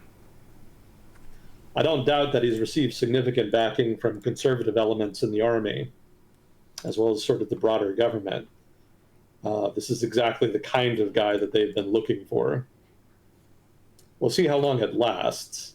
Reformist sentiment in Thailand is still strong, to the point that, again, like I mentioned earlier, they did technically win the popular vote. So if this guy is not able to leverage his control of the government into substantive popular support amongst the sort of reformist element in Thailand, we're probably going to be in this situation again where we have reformists and conservatives at each other's throats. That's been a recurring theme in Thai politics for a couple decades now. Maybe Bumjai Thai is the party that can kind of heal that division, but I'm very skeptical. This guy strikes me as more of a populist and opportunist than somebody who's genuinely interested in good governance. I'll be delighted if he proves me wrong, but that's my impression right now. So I'm going to be pessimistic for the short term, at least. Makes me think of your term I've heard, social climber. Yeah. Yeah, he kind of gives those vibes. Look, I don't have issues or morals that I care about. I just want to gain power. So whatever I need to do to advance to the next rung, I will clap for the person currently in power so that I get pole position. Yeah. A despairingly large number of those people all over the planet in every city, civilization, country, political party, all throughout history. Yeah, it's the fastest way to climb. You climb quickly with ambition and flexibility with your moral scruples.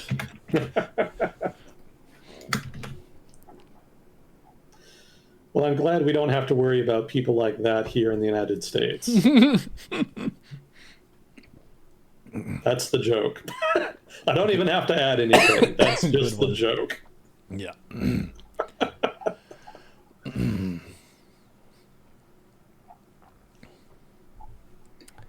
The city on a hill, or is it?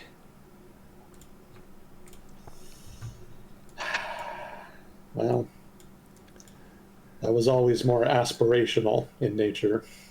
There was a kind of fun question posed on the internet. I don't know how fun it is, I guess.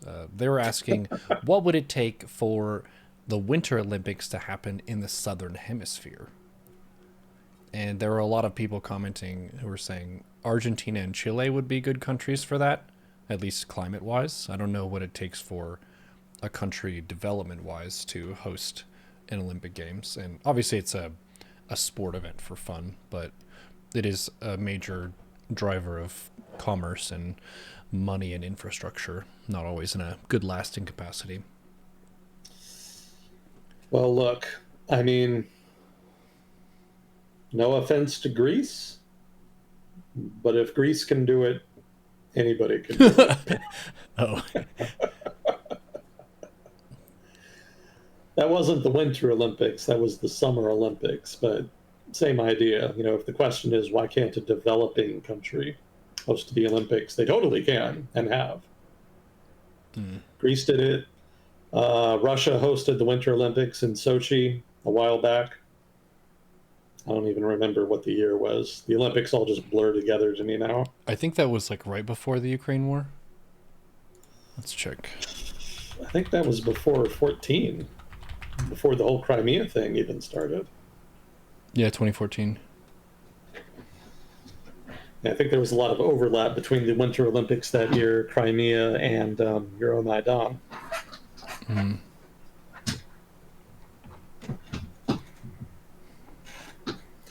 Yeah, it's quite possible for developing countries to do it. They just frequently don't because it's very, very, very expensive. Yeah, I'm at the point now where I just reflexively oppose Dallas hosting international events like that. There's so many better things we could be spending. There's so many things that would be a better use of the money that would go towards something like that. Yeah, I've seen the stuff of like the old, dusty, rotting Olympic infrastructure that is set up for these very grand events and games where the whole world shows up and everybody uses the facility for a couple weeks and then it's just rust and dust, which is not a long-term good investment. There have been conversations about how do we integrate the local businesses and commerce and stuff in this so that they maybe have some lasting change and benefit. But yeah, a lot of the times it seems like a short-term money dump for prestige. Yeah, gets people excited. And they're paying off the debt for like 20 fucking years or whatever. It's not great.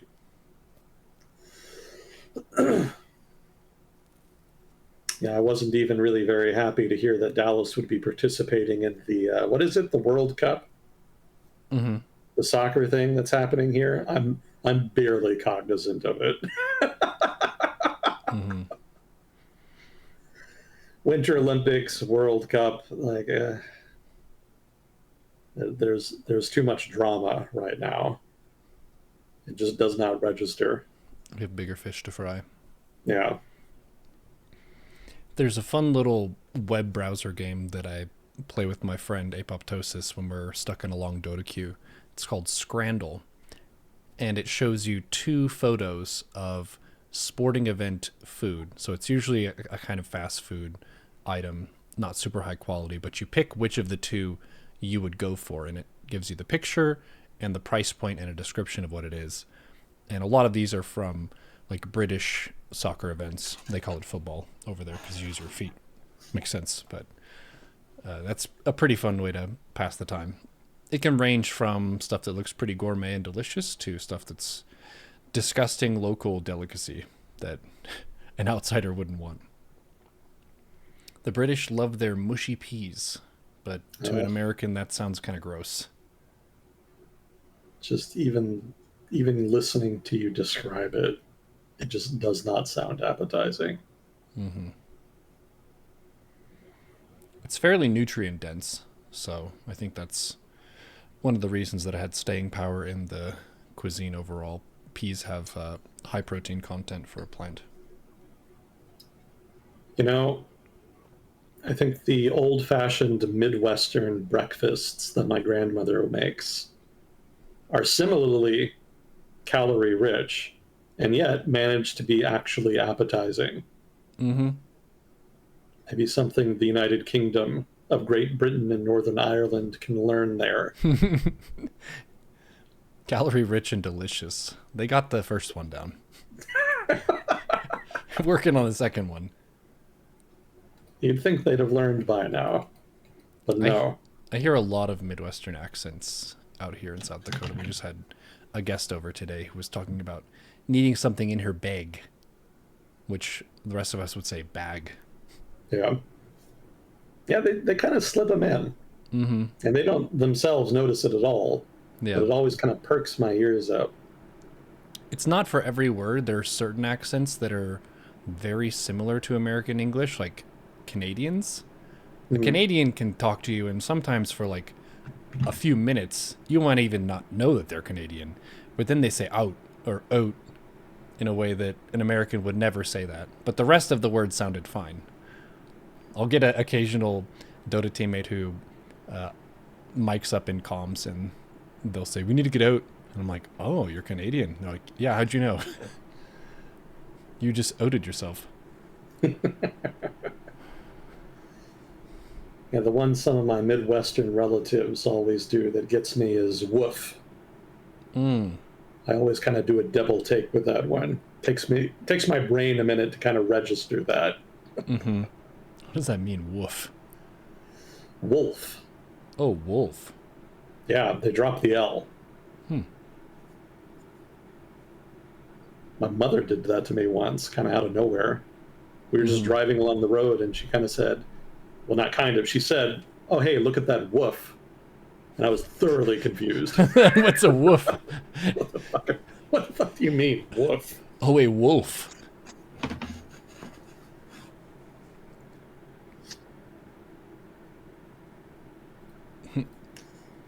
Yeah, I wish I had more Midwest in my life. I know a lot of people complain about it, but I don't think those people live in fucking Texas. Mm-hmm. Texas has plenty of its own drama. I assure you it probably puts much of what occurs in the Midwest to shame. Well, it's definitely a lively state with a lot of pride. Probably more ego than pride, honestly. Fair point. The Midwest. Fuzzy Quote's in the Midwest now. Oh, yeah? Yeah, I moved there from California. I also recently moved from California.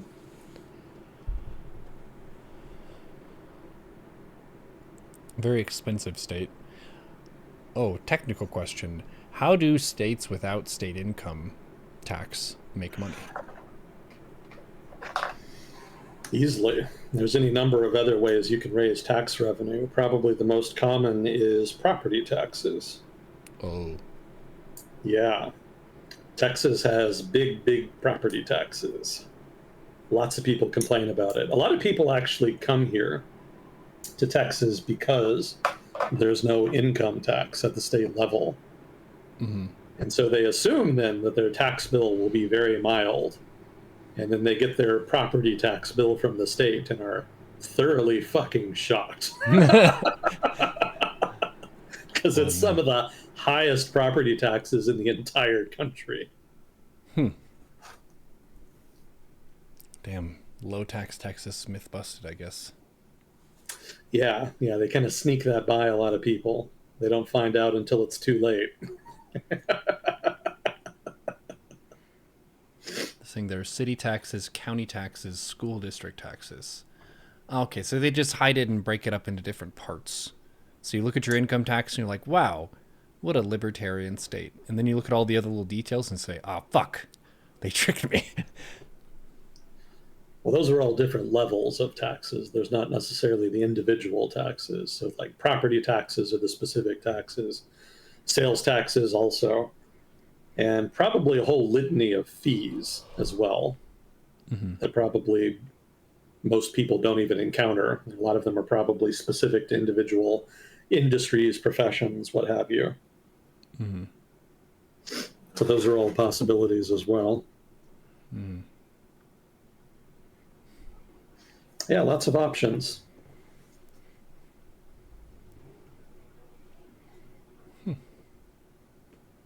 Also, Texas still makes pretty good money off of royalties from energy. So, like oil, offshore oil in particular, it's a pretty common one. It's not nearly as important to the economy here as it used to be, but yeah, it's still vital.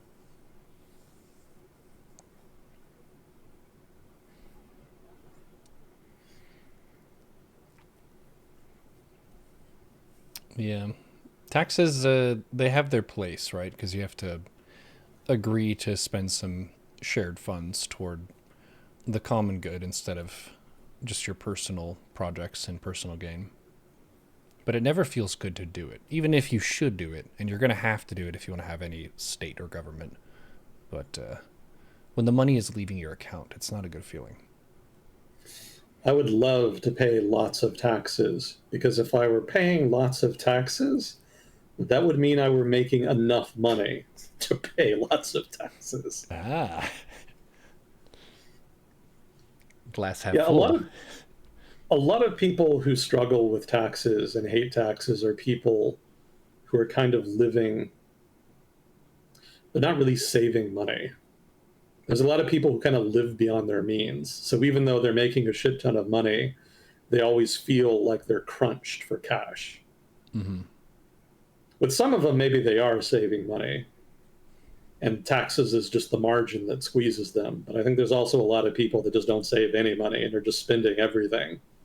And they resent taxes because that's the margin that stops them from spending even more. They feel like they need to have the best of everything. They just don't have self control. And they end up really doing their finances a big disservice. It's really not unusual for people in the highest income brackets to be there only temporarily. In fact, I think that's most people in the top income bracket are generally only there for like 10 years or so. So there's actually a lot of churn there. Mm.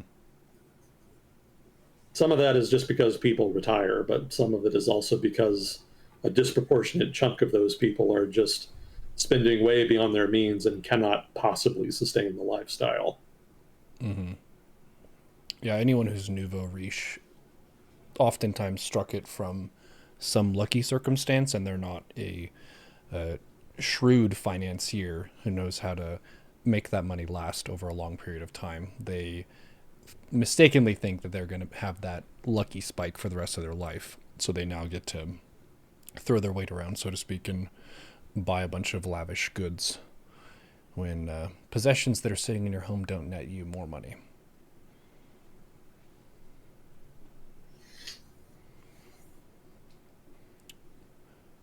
Well, cool. Was There's there actually anything? been, huh? Oh, go ahead. I was going to say, there's been talk in Florida about getting rid of their property taxes.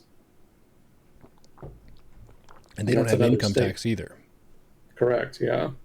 So they would have to find some other anchor for government revenue. I'm not sure how they're going to hedge that, but DeSantis and some of the other Republicans down in Florida have been trying to make that a thing. They're seriously talking about it. Property taxes are not great. Like ignoring the partisan debate about taxes and whatnot, just in terms of public policy, property taxes do have a substantive distortionary effect on spending, housing markets, just the market in general. It's not really an ideal way to fund a government. Income taxes are a little better in that regard, somewhat less distortionary, if I remember correctly.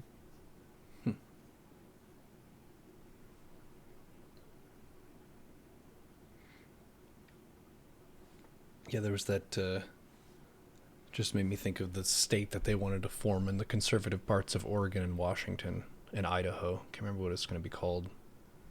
Cascadia? Oh yeah. There was another one on the that sort of straddled the border between Washington and Oregon.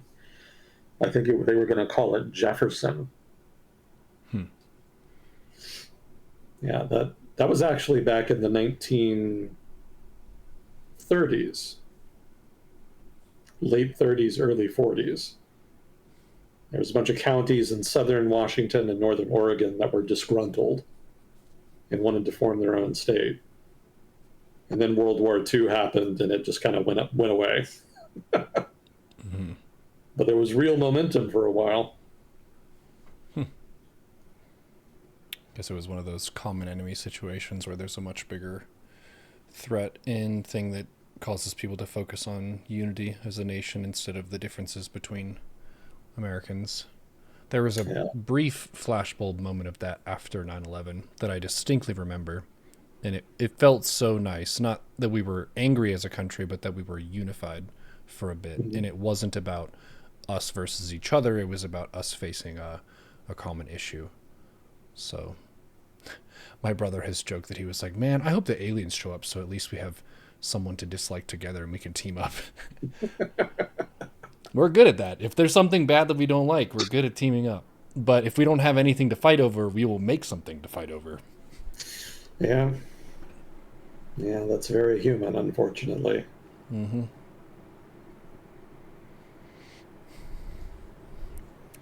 Well, cool. Do we have anything else to hammer out? Yeah, not especially. Nothing jumps to mind. We didn't really get to Cuba, but there's not a lot happening. The Trump administration is just adding additional pressure, basically, trying to get other countries to stop trading with them, especially oil. So they're threatening tariffs over that, as is their wont. Why? They want to overthrow the government. Cuban government has been hostile to the United States for decades, and it's been a sort of long-running strategic objective for Washington to try to get them out of power. Hmm. So mostly that's been in the form of just maintaining the embargo, but actual interest in pursuing that objective has kind of waxed and waned over time and changed from admin to admin. The Trump administration is kind of focusing more on it, since they're pretending to care more about Latin America at the moment. And so they're trying to do things like force the Venezuelans to stop supplying them oil, which they have successfully done. They had been also buying oil from Mexico, but now Mexico says they've stopped doing that under pressure from Washington. So Cuba is losing its access to its energy supplies, basically, and that's that's going to have and is already having dire effects on their economy. And it was already in really bad shape. So the idea is to cut them off, apply pressure so that people get upset enough that they unseat the government and put a new one in. Yeah, just classic sanctions logic, basically, which has not really proven to be effective over the past couple decades, which is why I don't think it's going to work. What does Cuba even do that's hostile to us? Honestly, there's not much they can do, really. Um, Supposedly, they cooperate with countries like China and Russia and allowing them to use Cuban territory as a host for espionage, Hmm. from which they can spy on the United States, electronics intelligence, signals intelligence, that kind of thing. But they don't allow them to station military forces there. They've already been successfully deterred from doing that. So that's not really a genuine threat that Cuba poses. And economically, it's a basket case. So, they don't really have a lot of money to throw around to rivals of the United States. They have a limited ability to influencing neighboring states, but it's not much. They helped out the Chavistas in Venezuela. They probably help out the Sandinistas in Nicaragua. But the support they provide is mostly in the form of intelligence expertise. Basically, they train the secret police in those states. But they can't realistically prop them up. They don't have the resources to do that. Yeah, and I heard that the Venezuelan guy that we grabbed had Cuban bodyguards. Yeah. Yeah, Cuban intelligence agents are kind of common in Venezuela's intelligence agents. Liaison officers, overseers, advisors, what have you. Is it just because they're more militaristic than a lot of other countries? Just more experienced. They've been in authoritarian states for more than half a century now. They've been an authoritarian state, rather, for more than half a century now. Venezuela didn't really start getting authoritarian until, like, God, 20 years ago, 25 years ago, thereabouts. So I'm looking to make an authoritarian regime, but we're not there as a country. Cuba, how do you do it? Oh, we'll send It some of sounds, our people. it sounds goofy, but that pretty much is what happened. And they'd done that for other movements. Part of the reason the CIA was so scared about Allende in Chile is because Allende had some contact with Cuban officials. Yeah, Cubans got around in the Cold War. They punched above their weight. They actually sent an expedition to Angola to help the Angolan communists in the Civil War. They also had advisors deployed to help revolutionaries in other Latin American countries. Most of them ended up getting massacred, so it didn't really go anywhere. But the fact that they tried at all was disconcerting for Washington. Yeah, the only reason that they don't cause more trouble than they have is the end of the Cold War. The end of Soviet support was crippling for the Cuban economy. They had grown to depend pretty heavily on exports of Soviet energy and manufactured goods of one kind or another. The loss of that put them in a very bad position for about 10 years. 1990s was really bad economically, probably worse than even right now. And right now is as bad as many people can remember it being. Mm.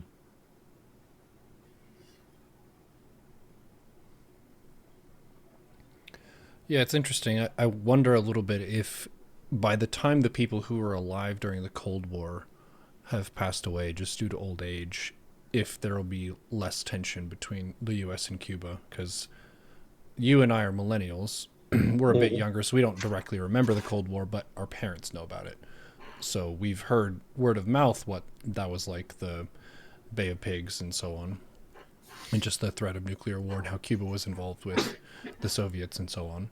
But since then, like I have nothing against Cubans. I don't even know that much about Cuba and what's going on there, so it's hard to want to prioritize something like an embargo when it feels like a distant past conflict. And it also doesn't seem like Cuba has teeth in the sense that they would really want to damage the United States in a grave manner, because that would put themselves at risk and they're a much smaller target.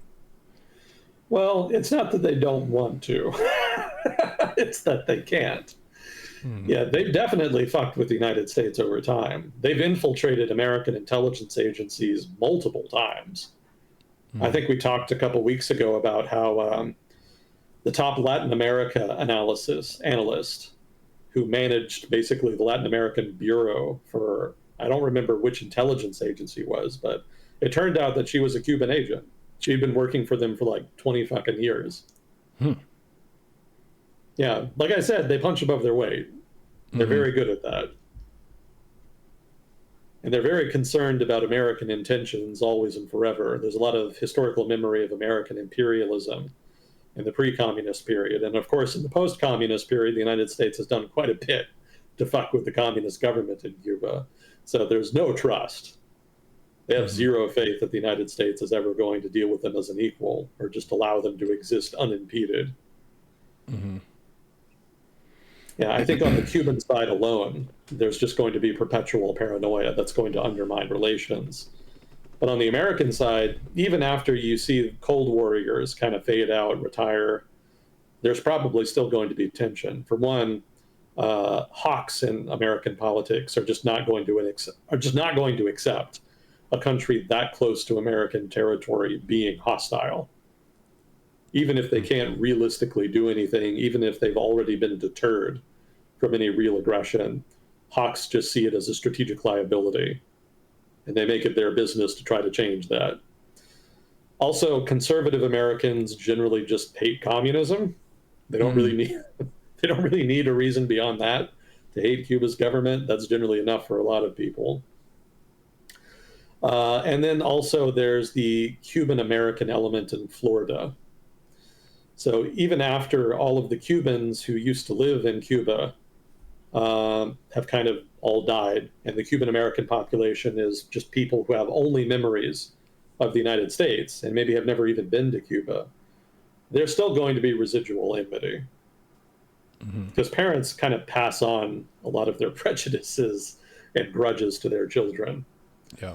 And so a lot of the Cuban American community in Florida still kind of has that residual dislike for the Cuban government. And the fact is, there's still a lot of Cubans who leave the island and come to the United States. So the Cuban American community is kind of rejuvenated with new hate I every see. decade for People with that fresh reason. wounds coming over. Yeah, yeah. There's always people who are butthurt about the violence and oppression of Cuba's authoritarian government. And also, there's just the general preference amongst the broader American public for a foreign policy that at least pretends to prioritize human rights. You know, the Cuban government is an authoritarian government. They do kill people, they do detain people for political reasons. Like human rights are abused there. And for that reason alone, there's going to be a lot of people that will advocate against normalizing relations. So those are all reasons why Cuban American relations are going to be permanently fucked. And it's not like Venezuela where there's one dude at the top that we could just pull out in a helicopter. Pretty much. Yeah, it's not a personalistic political system. It's a one party state. So there are Hmm. multiple people in the party who have a stake in the status quo. And that party's been stable for a while now. Yeah, there's not any single failure point. I see. Yeah, because the government that's centered around one person, like Gaddafi, comes to mind. If it's a dictator at the top, then removing them is a lot easier than if it's a party that has like unified principles, shared prejudice, similar priorities. Like you can remove a person, but the group still agrees on the same stuff. So the government fundamentally is not going to change. Hmm. Gotcha. That's my reading as of now. And that's not to say that there's not a lot of dissidence in Cuba, that there's not a challenge potentially in the waiting for control of Cuba. But the party is pretty good at authoritarianism by now. And the experts I've read have suggested that they'll probably be able to manage that. Never Hmm. say never, but most likely they will be able to hang on to power. Yeah, there's a trend of a lot of countries. They're well practiced in suppressing dissent, and that's one of the primary functions of their military. Yeah, to the point that one of the main determinants of transitions away from authoritarianism is a fracture within the authoritarian coalition. Basically, the authoritarian leadership itself has to turn on itself, and only then is there a real possibility of a real transition. That's not really happening in Cuba, hence the pessimism. It might be happening in Venezuela, but it's hard to judge. There's no doubt elite players that are making moves, but I don't know if any of them are going to be either scared enough of the United States or ambitious enough in their own political future to make a bold enough play to completely break with the Chavista status quo. Mm.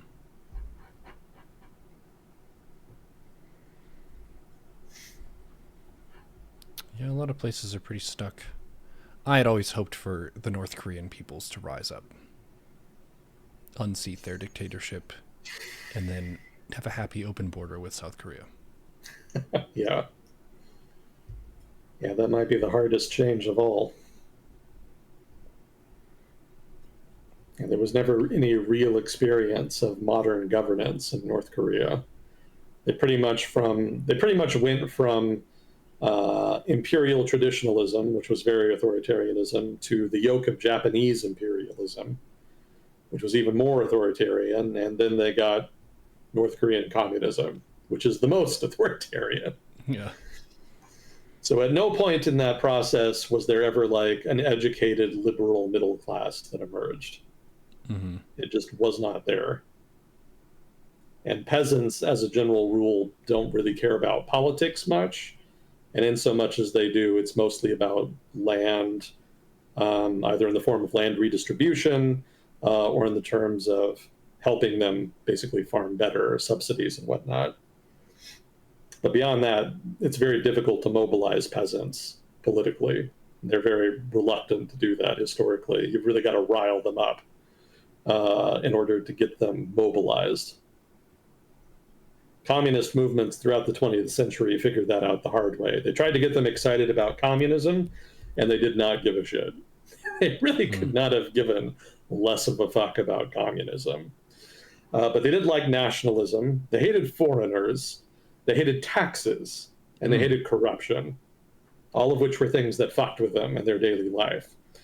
So when the Communist Party of China, for example, started promising them lower taxes and less intrusive government, the peasants were very enthusiastic about communism. Mm. You just need to say the magic words. Yeah, yeah, they pulled a bait and switch there. Mm-hmm. And that was very common for communist parties in the developing world through much of the 20th century. They really couldn't make it work any other way in most cases.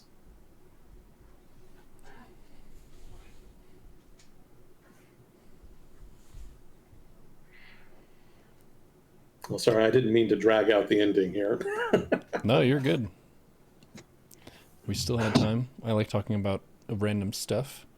I'm excited for the 1800s history of the U.S. as well, because that's a time period that I feel like I have an aesthetic of. Like, I feel like I know what it looked like to live then ish, but the education that we get in school of that time period, as you said, is very rushed, and it's more about the Civil War lead up as opposed to the first half of that century and what was going on. It would have been a very wild and unstructured time with a lot of new decisions to be made and probably difficulty in getting people unified on stuff, because it's easier to unify an opposition than to then pivot into administration and try to administer a secure and stable state.